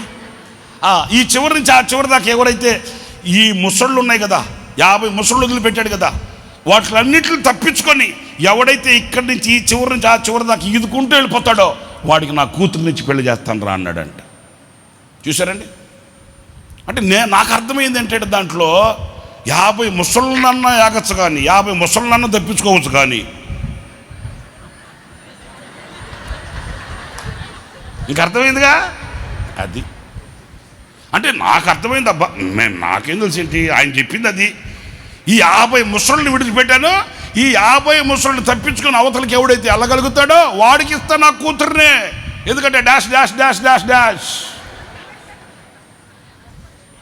ఇంకా అందరూ రాష్ట్రంలో రాజ్యంలో ఉన్న వాళ్ళందరూ యవనస్తులంతా వచ్చేసారంటే రాజుగారు కూతురుని ఎవరు పెళ్లి చేసుకుంటారో చూద్దాం, ఆ ముసళ్ళని ఎవరు తట్టుకొని ఆ ముసళ్ళని ఎవరు తప్పించుకొని అవతలకి వెళ్తారో చూద్దామని. ఓరే బాబోయ్, మొత్తం కిక్కిసిపోయిన జనం ఉన్నారంట. ఇంకా బెల్ మోగిందంట. బెల్ మోగగానే ఒకడు అమాంతంగా దూకేసి అక్కడి నుంచి ఈ చివరి నుంచి ఆ చివరి దాకా ఈదుకుంటూ వెళ్ళిపోతుంటే చుట్టూ ఉన్న జనం విజిల్స్ వేసి కేకలేసారంట. వీడికెంత దమ్మురా, వీడికెంత ధైర్యం రా బాబు, రాజకుమార్తె లేకపోయింది, ఈ ముసలి చేతులు తెచ్చామనుకో, వీడికెంత తెగింపురా నాయన. విజిల్స్ వేసి కేకలేసి అరుసు కేకలు గోల్ చేసేస్తే వాడు అమాంతంగా 50 ముసళ్ళను తప్పించుకుని వాడు ఈదేడంటండి. ఆడు ఈదుకుంటూ అవతలకి వెళ్ళిపోయి టక్కన గట్టెక్కి నిలబడి వెనక్కి తిరిగి అన్నాడంట, ఎవడరా నన్ను దోచేసింది అన్నాడంట.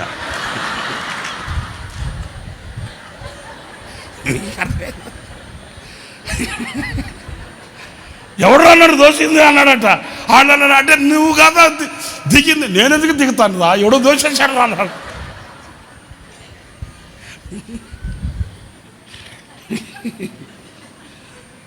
ఎవడో ఒకడు తోసేయడం తప్ప ఎవడైనా తనకై తను దిగుతాడా చెప్పరండి. పెద్దోళ్ళు ఈడొచ్చింది, వీడికి వయసు వచ్చింది అని ఇతికి దింపడం తప్ప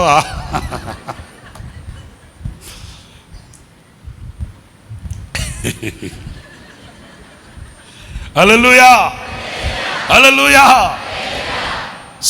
సరే అదే సబ్జెక్ట్లోకి వెళ్ళిపోతా, ఎందుకు వచ్చిన గొడవ. ఒకరి భార్య వారిని ఆదరించినట్టు అనలేదండి, లేకపోతే వీళ్ళు ఒకరిని తల్లి. ఎందుకంటే జాగ్రత్తగా వినండి, దేవుని ప్రేమ తరువాత, మరలా రిపీట్ చేస్తున్నా, దేవుని ప్రేమ తరువాత మరొక ప్రేమ సృష్టిలో ఉందంటే తల్లి ప్రేమ. అంతే, అంతేనండి. ఇక ఎవరికైనా గాఢమైనది తండ్రి ప్రేమ, మధురమైనది తండ్రి ప్రేమ, శాశ్వతమైనది తండ్రి ప్రేమ, ఉన్నతమైనది తండ్రి ప్రేమ. ఆ ప్రేమ తరువాత ఈ సృష్టిలో ఇంకొక ప్రేమ ఉందంటే అది తల్లి ప్రేమ. అంతే, ఈ రెండు ప్రేమలు గాఢంగా కనిపిస్తాయి. అవునండి. అందుకే ఒకని తల్లి వాణిని ఆదరించినట్లు, ఒకని తల్లి ఎలా ఆదరిస్తుంది? ఆ తల్లి ఆ బిడ్డ కొరకై తన ప్రాణాన్ని పెట్టినట్టుగా, తన ప్రాణాన్ని తెగించినట్లుగా మోసి భరించి సహించి ఓర్చుకొని ఆ బిడ్డని ఆ తల్లి ఆదరిస్తుందే. నాకు ఇప్పుడు చిన్నప్పుడు నేను విన్న ఒక సంగతి, ఒకడు తల్లిని చంపేసి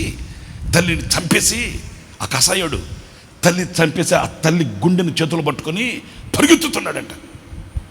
ఆ తల్లిని చంపేసి ఆ గుండెని, రక్తపు ముద్దగా ఉన్న ఆ గుండెని చేతులు పట్టుకొని పరిగెత్తుతున్న ఆ హడావుల్లో ఒక చిన్న రాయి తట్టుకొని బోర్లు పడ్డాడంట. ఎప్పుడైతే కాలుకి రాయి తగిలి బోర్లు పడ్డాడో, ఆ రాయి తగలగానే అతడు బోర్ల పడుతూ ఈ చేతిలో గుండెకాయని అలాగా పట్టుకొని ఉన్నాడట. రాయి తగలగానే బోర్ల పడుతూ అమ్మా అన్నాడట. అంతే కదండి, దెబ్బ తగలగానే మొదట ఏమంటాం? మోడీ గారు అంటావా? అనం కదా. రాయి తగలగానే దెబ్బ పడగానే ఏమంటామండి? అమ్మా అంటాం కదా. ఎప్పుడైతే వాడు అమ్మా అని బోర్ల పడ్డాడో, తన చేతిలో ఉన్న రక్తపు ముద్ద, ఆ రక్తపు గుండె అమ్మానగానే ఆ గుండె అనిందంట, నైనా దెబ్బ తగిలిందా అనిందంట. ఎవరిని? రక్తాన్ని ఒలికించిన రాక్షసుడు తల్లిని చంపి ఆ తల్లి గుండెను చేతబట్టుకుని వెళుతున్న రాక్షసత్వం కలిగిన ఆ మృగము వంటి వాడు అమ్మాని పిలవగానే ఆమె గాయాన్ని చూడలేదు, ఆమె దెబ్బను చూడలేదు, ఆమె ప్రాణాన్ని తీసాడే అని కక్ష కట్టలేదు. అది తల్లి ప్రేమ, అది తల్లి ప్రేమ అండి. బిడ్డ ఎంత హంతకుడైనా ఆ తల్లి హంతకుడిగా చూడదండి. బిడ్డ ఎంత రాక్షసుడైనా ఆ తల్లి ఆ బిడ్డని రాక్షసుడిగా చూడరదండి. ఎందుకంటే ఆమె రక్తాన్ని పంచింది కనుక, జీవాన్ని ఆమె గుండెలో దాచుకొని ఆమె కడుపులో మోసింది కనుక తల్లి బిడ్డని అంత గాఢంగా ప్రేమిస్తుంది, ఆదరిస్తుంది. ఎంత నికృష్టమైన పని చేసి వచ్చిన బిడ్డనైనా తన కొంగు కప్పి గుండెల్లో పెట్టుకుంటుంది తల్లి. అవునండి, ఎంత నికృష్టమైన పని చేసిన బిడ్డనైనా, అమ్మా నా బిడ్డ అసలు నోట్లో వెళ్ళి పెట్టిన కొడకడమ్మా, నా బిడ్డ సుత్తి మెత్తగా వెన్నపూసలు అంటాడు అంటది తల్లి. అంతే, ఎవరి తల్లైనా అంతే. తల్లి అనే పదంలో ఉన్న మాధుర్యం అది అంతే. తల్లి అనే ప్రేమలో ఉన్న లోతు అంతే. నా దేవుని వాక్యం అంటుంది, మీరు యెరూషలేములో దాఖలు చేయబడితే, యెరూషలేములో మీ పేరు నమోదు చేయబడితే, యెరూషలేములో మీరు నిలిస్తే మీరు చంకన ఎత్తుకొనబడతారు, ఇంకా మోకాళ్ళ మీద ఆడించబడతారు. ఒకరిని తల్లి వాడిని ఆదరించినట్లు. వాల్యుబుల్ వేడండి. అసలు చెప్తుంటేనే వింటుంటేనే ఒళ్ళు పులకరిస్తుంది. అదైతే ఒకని తల్లి ఎలా ఆదరిస్తుందో, ఉద్ధరిస్తుందో, ఎత్తుకొని హత్తుకొని ముద్దాడుతుందో ఆ రీతిగా నేను మిమ్మల్ని ఆదరిస్తాను. ఎక్కడా? యెరూషలేములో నీవు దాఖలు చేయబడితే, యెరూషలేములో దాఖలు చేయబడిన ప్రతి వానికి కలిగే ఆశీర్వాదం ఇది. హల్లెలూయా, హల్లెలూయా. నువ్వు ఎలాంటి విషయాలలో అలసిపోయి విసిగిపోయి ఒకవేళ ఆదరణ కోల్పోయి, కొంచెం చొరవ తీసుకుని మాట్లాడుతున్నాను, సార్ ఏమనుకోవద్దండి. నువ్వు నమ్ముకున్న వ్యక్తుల దగ్గర ఆదరణ లేక, నీ కడుపును పుట్టిన వాళ్ళ దగ్గర ఆదరణ లేక, నిన్ను కట్టుకుని వాళ్ళ దగ్గర ఆదరణ లేక, మనుషులు అనే వ్యక్తులు ఇలాగా ఉంటారా, మనుషులు ఇలాంటి స్వభావం కలిగి ఉంటారా అని మనుషుల మీద విరక్తి కలిగి ఒకవేళ విసుగు చెంది ఇక్కడ కూర్చొని ఉన్నవేమో నాకు తెలియదు. నీ అంతరంగం దేవునికి తెలుసు. సృష్టిలో ఎక్కడ ఎవరి దగ్గర దొరకని ఆ ఆదరణ నా దేవుడు ఈ యెరూషలేములో నీకు అనుగ్రహిస్తాడు. హల్లెలూయా, హల్లెలూయా, హల్లెలూయా. నా ప్రియమైన సహోదరులారా, ఈ 2 విషయాలు చెప్పాను. అదేంటంటే, మొదట ఏం చెప్పాను? దుష్టత్వం, ప్రతివాని దుష్టత్వం నుంచి విడిపిస్తాడు. 2, యెరూషలేములో దాఖలైన ప్రతివానికి ఆయన పరిశుద్ధుడని పేరు పెడతాడు, చంకన ఎత్తుకుంటాడు, ఆయన మోకాళ్ళ మీద ఆడిస్తాడు. ఒకరిని తల్లి వాడిని ఆదరించినట్లు ప్రతివానికి యెరూషలేములో ఇలాంటి ఆశీర్వాదాన్ని కలిగిస్తాడు. ఇంకొక మాట కూడా నేను మీకు జ్ఞాపకం చేస్తాను, రైట్? ఇంకొక మాట, అది కూడా మీరు చదవండి. కొన్ని మాటలు నేను మీతో చెప్తాను. కీర్తనల గ్రంథం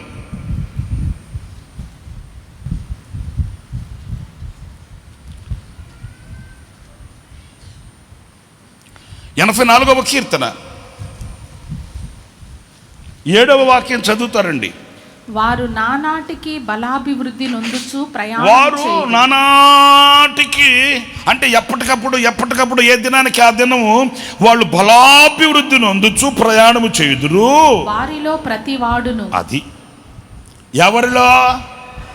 ఈ నానాటికి బలాభివృద్ధి నొందుచు ప్రయాణము చేయు వారిలో ప్రతివాడు సియోనులో దేవుని సన్నిధిని కనబడును.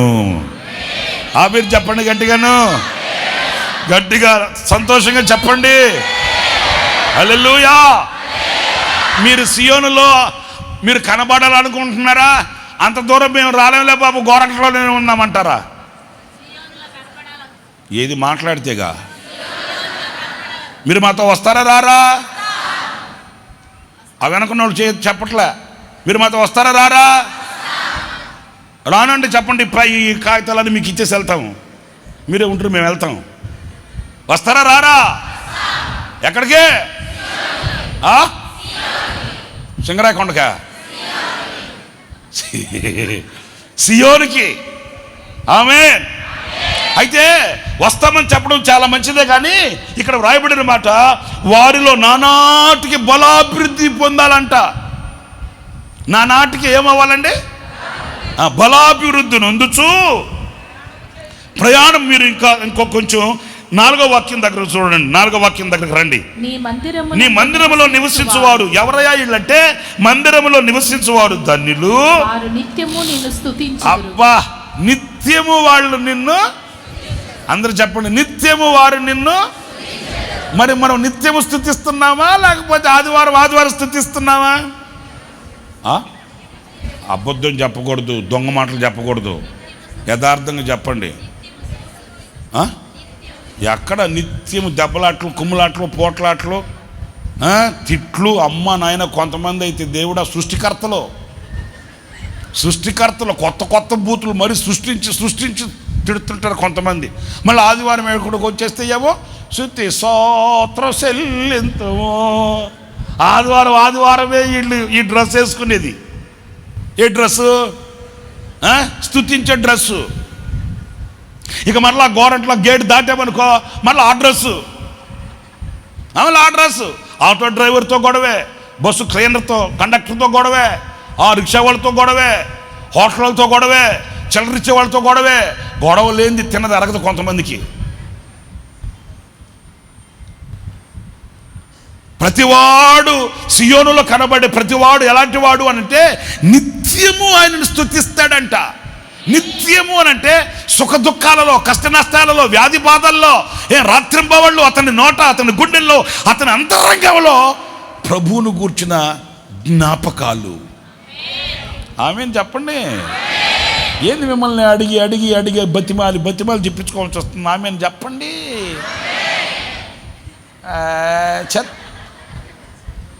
ఎవరి జ్ఞాపకాలు ఉండాలి మన గుండెల్లో? దేవుని జ్ఞాపకాలు. ఎప్పుడు ఆయనను కూర్చున్న కీర్తి, ఎప్పుడు ఆయనను కూర్చున్న ఉపకారం. నా ప్రాణమా తినుము. అదా మరి ఏంటో చెప్పండి. నా ప్రాణమా అని విడిచిపెట్టా. మీరు ఈ కీర్తన చదువుతారు, ఆ కీర్తన చదువుతారు. మీరు చెప్పండి, నా ప్రాణమా. తర్వాత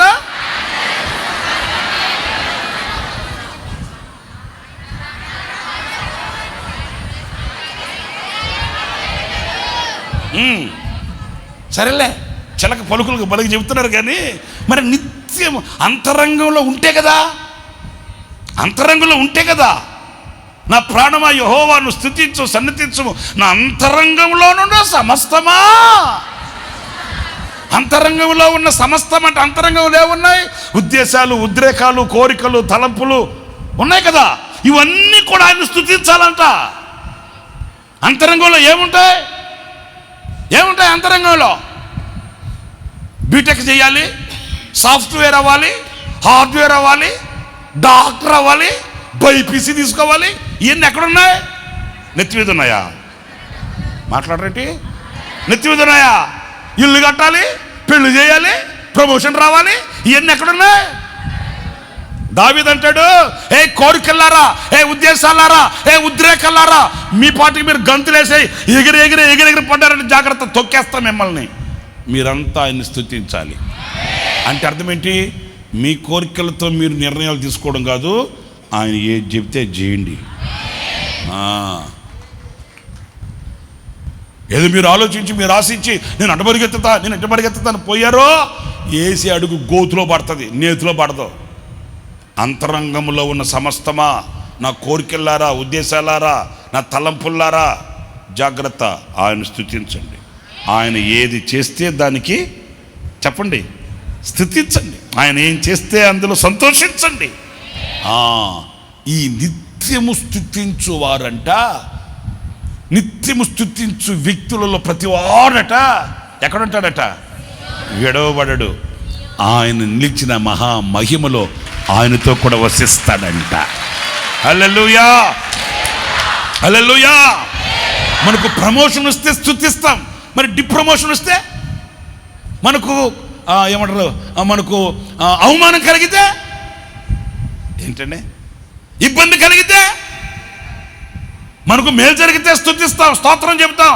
ఇంకా మనం మార్కెట్కి వెళ్ళి 2 కేజీలు మరమరాలు తెచ్చి కృతజ్ఞత కూటం కూడా పెడతాం. ఇంకా సాక్ష్యం అంటారా, బేకు బెల్ల ఉండదు, సాక్ష్యం కూడా చెప్పేస్తాం. మరి అదే ఏదైనా నువ్వు ఆశించింది జరగక ఆశించనిది జరిగిందనుకో, మరి అప్పుడు ఏంటంటే స్తుతించాలి. నిత్యము ఎల్లవేళలా ఏది జరిగినా నా చిన్న సేవ అనుభవంలో నేను చెప్పగలనండి. నేను ఒక్కసారిగా ఏమి రాత్రి గొప్పవాడిని పోయి రాత్రికి మైకి పట్టేసుకొని రాత్రికే వేదికలు ఎక్కేసి రాత్రికే నేనేమి రాలా.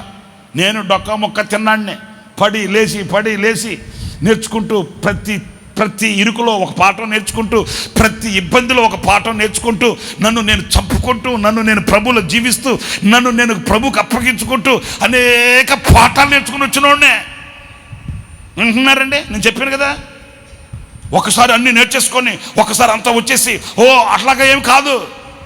ప్రతి విషయంలో, ప్రతి సందర్భాల్లో, ప్రతి అనుభవాల్లో ప్రభుని స్తుతించుకుంటూ, ప్రభుని ఆరాధించుకుంటూ, ప్రభుని మహిమపరుచుకుంటూ, అర్థమవుతుందండి.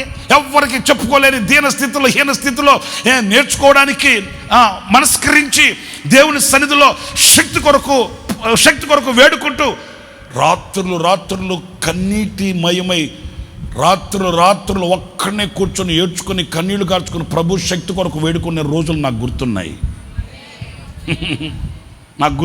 నాకు బాగా గుర్తు. శారదా కాలనీ ఉందా, శారదా కాలనీ మందిరం ఉందా, ఆ పైన నీళ్ళ ట్యాంక్ ఒకటి ఉంటుంది. పైన ఒక్కడనే మిట్ట మధ్యాహ్నం వేళ ఆ నీళ్ళ ట్యాంక్ నీళ్ళలో కూర్చొని సాయంకాలం 4 గంటల వరకు ఒక్కడనే కూర్చొని ఏడ్చుకున్న రోజులు నాకు గుర్తున్నాయండి. అంటే ఏదో ఇబ్బంది వచ్చేసింది, ఏదో కష్టం వచ్చేసింది, ఏదో నిందలు వచ్చేసాయి, ఏదో అవమానాలు వచ్చేసాయని కాదు నేను చెప్పేది. ప్రభువా, నాకు నీ కృప కావాలి, ఈ సేవ నేను చేయాలంటే నాకు నీ కృప కావాలి, నా తోడు నీ ఉండాలి. నాకంత స్టామినా లేదు, నాకంత బలము లేదు, నాకంత ఇది లేదు, నాకు నీ తోడు కావాలి. నాకు నీ నీడ కావాలి, నాకు నీ బలము కావాలి, నాకు నీ దృష్టి కావాలి, నాకు నీ మనస్సు కావాలి. నాకు గుర్తులున్నాయండి, కొన్ని జ్ఞాపకాలు గుర్తులున్నాయండి. ఒకటి యథార్థంగా దేవుని సన్నిధిలో చెప్పగలను, ప్రభువుని స్తుతించడమే నాకు తెలుసు, అంతే. ప్రభువుని స్తుతించడమే నాకు తెలుసు. కలనైన మరువను నీవు నడిపిన మార్గం, క్షణమైన వీడువను నీతో. ఏంటి ఏంటి ఏంటి ఏంటి ఏంటి ఏంటి ఏంటి ఏంటి భీకర ధ్వని గల మార్గమునందు. ఎంత భీకరమో ఉండండి ఉండండి, ఎంత భీకరమో నాకు తెలుసు, నా దేవునికి తెలుసు, మీకు తెలుసు, మీ దేవునికి తెలుసు. అర్థమవుతుందా? భీకర ధ్వని గల మార్గమునందు నన్ను స్నేహించిన నా ప్రియుడవు నీవు. అమ్మో, ఆ భీకర ధ్వని కలిగిన అరణ్య మార్గములో నన్ను స్నేహించి నన్ను నడిపించావే. ఈ రోజున నేను నలుగురికి 4 మాటలు చెప్పగలిగిన, నీకు సాక్షిగా ఉండగలిగిన ఈ స్థితిని అనుగ్రహించావే.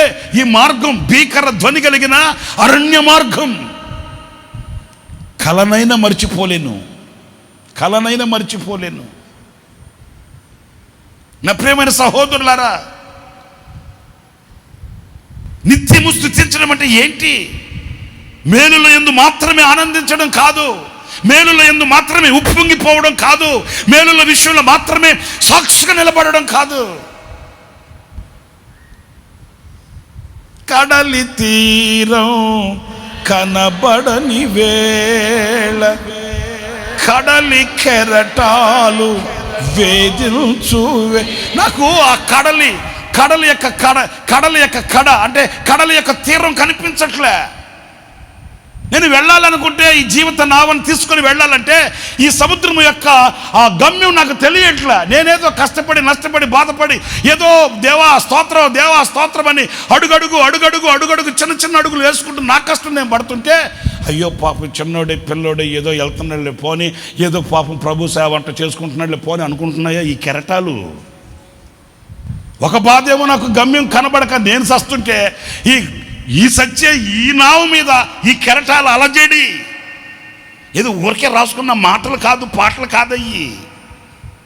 ఏదో కవితలుగా పార్కులో కూర్చొని ఊహించి రాసుకున్నాయి కాదు. ఏది జీవితంలో అనుభవిస్తున్నామో, ఏది జీవితంలో అనుభవిస్తున్నానో, ఏది జీవితంలో అనుభవించి ప్రభుని సన్నిధిలో స్తుతిస్తున్నామో, అనుభవాలనే ఆయనకి మరలా జ్ఞాపకం చేసుకొని కృతజ్ఞతతో నింపబడిన కృతజ్ఞత పాత్ర ఇది. కడలి తీరం కనబడక ఈ కడలి కెరటాలు వేధిస్తుంటే, ఈ వేదన ఒకటి, ఆ తీరం కనబడక ఒకటి, గుండె గుప్పిట్లు పట్టుకుని గడగడలాడుతున్నప్పుడు, కరుణామయుడా కరమును చాచి నీవు నిలిచావయ్యా ప్రక్కన. హల్లెలూయా, హల్లెలూయా, హల్లెలూయా, హల్లెలూయా. నా ప్రియమైన సహోదరులారా, ఈ రోజున అన్ని వేళలా స్తుతించే వ్యక్తులలో ప్రతివాడు ఎక్కడ ఉంటాడట? ఆడు చేయి విడవబడడు. హల్లెలూయా. మన ఆత్మీయ తండ్రి దైవజనులు యేసన్న గారిని మీ ముందు పెట్టుకోండి.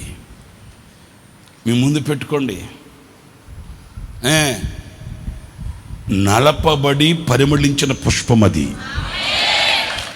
నలపబడి పరిమళించబడిన పుష్పమది.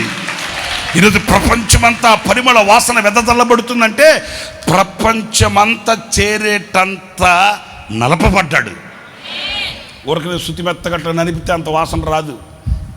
ఇప్పుడు ఇక్కడ ఒక పువ్వుని నేను నలిపితే ఆ చివరి దాకా వాసన రావాలంటే అంతగా ప్రపంచమంతా ఈ సువాసన పరిమళించిందంటే యేసన్న గారి సాక్ష్యపు సువాసన. నన్ను చాలామంది గుడారాల పండుగ అయిన తర్వాత నాతో చెప్పారు, అన్న మీరు యేసన్న గారి గురించి చెప్పేటప్పుడు అబ్బో అసలు నేను తట్టుకోలేక అబ్బో ఏడ్చేసానన్నా, అబ్బో నేను తట్టుకోలేక ఏడ్చేసానన్నా, అది ఇదంటే నేను అన్నాను ఒకటే మాట, నేను చెప్పింది ఏమీ లేదు, ఆయన సాక్ష్యంలో ఉన్న జీవం అది. ఆయన సాక్ష్యంలో ఉన్న జీవం ఇప్పుడు కాదు అప్పుడు కాదు, ఎప్పుడైనా ఆయనను గూర్చి మాట్లాడుకున్న ప్రతి క్షణాన కళ్ళు చెమ్మగిలాల్సిందే. ఆయన సాక్ష్యములో ఉన్న పరిమళం అది, ఆయన సాక్ష్యములో ఉన్న జీవం అది. చెప్పిన నా యందు కాదు ఏదో, లేకపోతే వివరించిన నా యందు కాదు ఏదో, నేనే కాదు మీరే కాదు ఎవరైనా.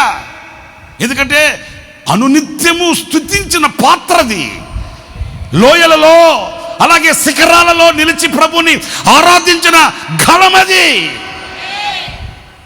నా ప్రియమైన సహోదరులారా, ప్రతినిత్యము స్తుతించిన వారిలో ఏ ఒక్కడు కూడా విడువబడడు. వారిలో ప్రతివాడు సియోనులో చెప్పండి 5వ వాక్యం, నీ వలన బలమునందు మనుషులు ధన్యులు. అదిగో నీ వలన, ఆయన వలన బలము నొందిన మనుషులు ధన్యులు. యాత్ర చేయు మార్గములు వారికి అతి ప్రియములు. స్తోత్రం కలుగుగాక. యాత్ర చేయు మార్గములు అంటే ఒక స్థితి నుంచి మరొక స్థితికి, ఒక అనుభవం నుంచి మరొక అనుభవానికి, ఒక గతి నుంచి మరొక స్థితికి యాత్ర చేయు మార్గములు వాళ్ళకి అతి ప్రియములట. వారు బాకా లోయలో బడి వెళ్ళుచు దాన్ని జలమయముగా చేయు. ఎండిన లోయని వాళ్ళు జలమయము చేస్తారంట. దానిని దీవెనలతో కప్పును. వారు నానాటికి బలాభివృద్ధి నొందుచు ప్రయాణము చేయుదురు. వారిలో అది ఇప్పుడు చెప్పబడిన మాటలన్నిటిని విని వారిలో ఎవరిలో ప్రతినిత్యము స్తుతించడు వారిలో.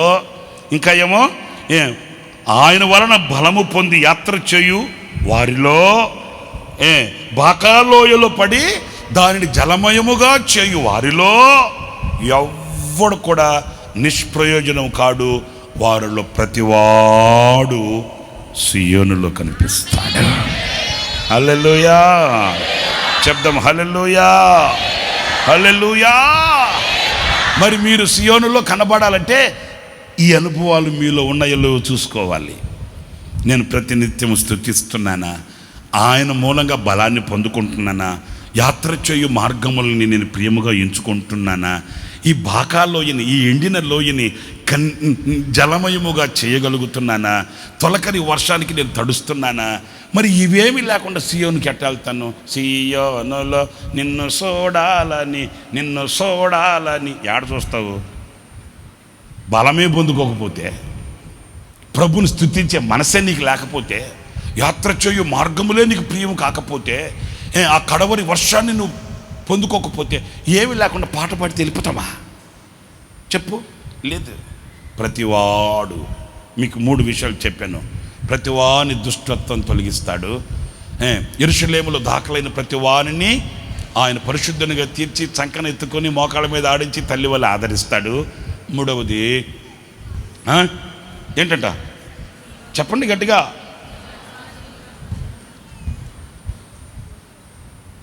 నానాటికి బలాభివృద్ధి పొందొచ్చు ప్రయాణము చేయువారిలో ప్రతివాడు సియోనులో దేవుని సన్నిధిలో. ప్రతివాడు దేవుని సన్నిధిలో అంటే ఎవడు ఈ ప్రతివాడు అంటే ప్రతినిత్యము స్తుతిస్తూ ఆయన బలాన్ని పొందుకొని యాత్ర చేయు మార్గములను అపేక్షించి బాకాలోయను జలమయముగా చేయు వారిలో ప్రతివాడు సియోనులో కనిపిస్తాడంట. ఇంకొక చిన్న మాట కూడా, టైం అయిపోయింది, గ్రేస్ పీరియడ్లో ఉన్న ప్రస్తుతానికి నేను. సరే, ఇంకొక వాక్యం చదవండి. యెషయా గ్రంథం 25వ అధ్యాయం 8వ వాక్యం ఒక్కటి చదవండి. మరెన్నడూ ఉండకుండా మరణమును ఆయన మృంగివేయును. యా స్తోత్రం కలుగుగాక. హల్లెలూయా గట్టిగా చెప్పు. నేను చెప్పిన దాకా ఉన్నారండి మీరు. ప్రభు అయిన యెహోవా ప్రతివాని ముఖము ఇక్కడ నుంచి వినండి. మరి అన్నడును ఉండకుండా మరణమును ఆయన మింగివేయును అంటే మరణాన్ని కొట్టివేస్తాడు.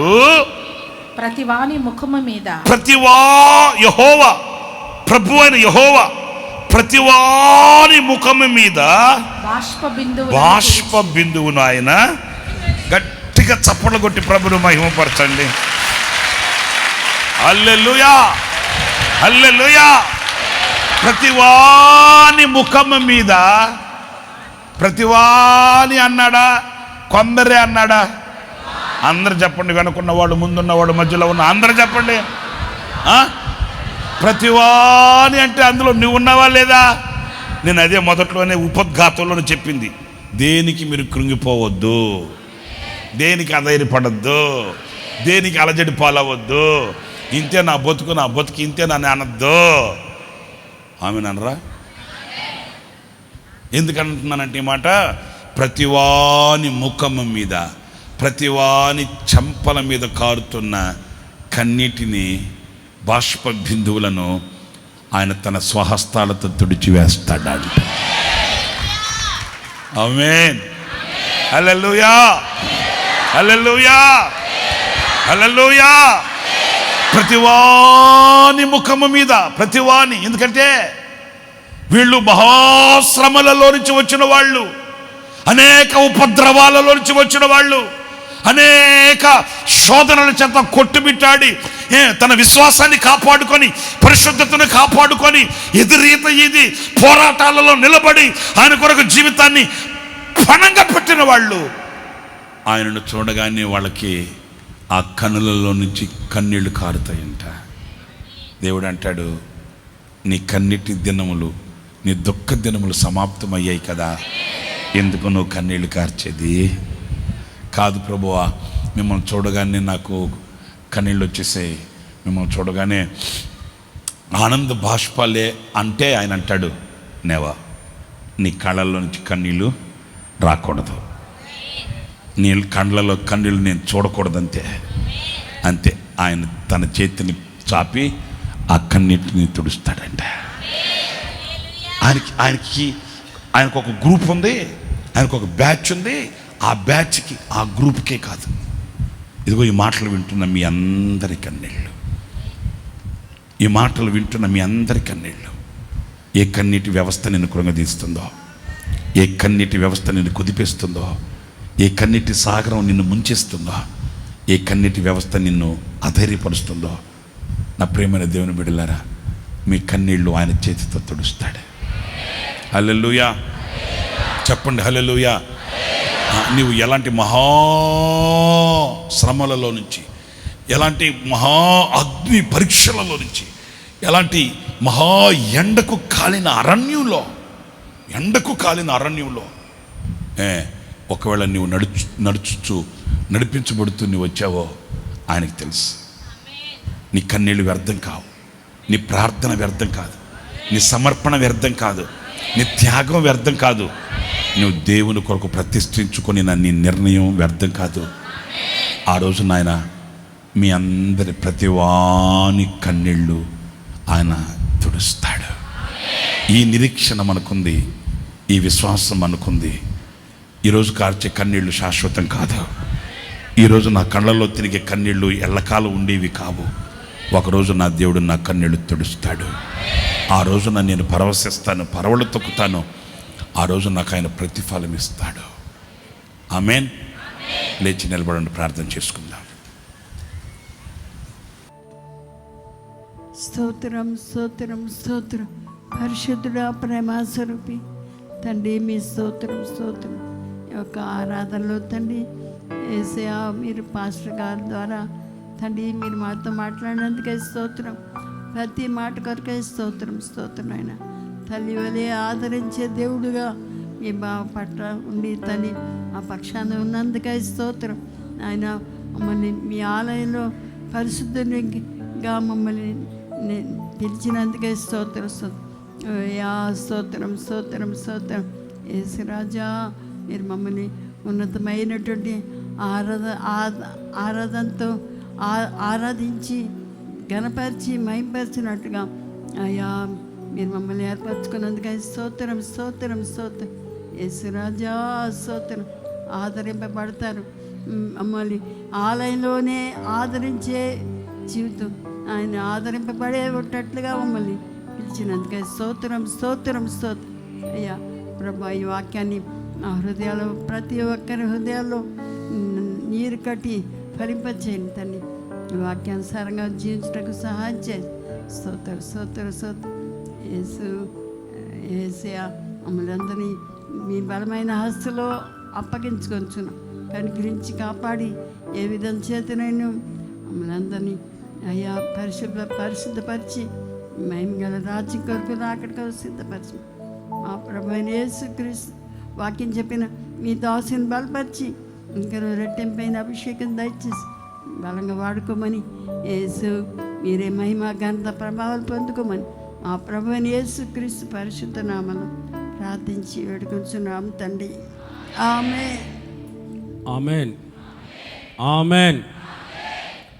తండ్రి అయిన దేవుని ప్రేమ, కుమారుడైన యేసు క్రీస్తు వారి యొక్క కృప, పరిశుద్ధాత్మ దేవుని అన్యోన్య సహవాసము, సన్నిధి, సమాధానం సర్వలోకంలో ఉన్న సమస్త పరిశుద్ధులకు, ఈ ఆరాధనలో పాల్గొన్న వారికి, లైవ్ వీక్షించిన వారికి, దేవుని వాక్యం ప్రకటించిన తన దాసునికి నేటి దినం తన దాసుడు సెలవిచ్చినట్లుగా అడుగు ప్రతి వానికి ఇవ్వబడినట్లు వారిలో ప్రతివాడు దుష్టత్వం నుండి మళ్లించబడాలని, వారిలో ప్రతి వాడికి యెరూషలేములో పరిశుద్ధుడని పేరు పెట్టబడాలని, వారిలో ప్రతివాడు నిత్య సియోన్లో ఉండాలని ఎందరైతే తీర్మానంతో ప్రార్థన చేసుకుంటున్నారో వారందరికీ నిత్య దేవుని కృప నిత్య మహిమలో ప్రవేశించేంత వరకు తోడయుండి నడిపించునుగాక. ఆమేన్. ఆమేన్. హల్లెలూయా. హల్లెలూయా.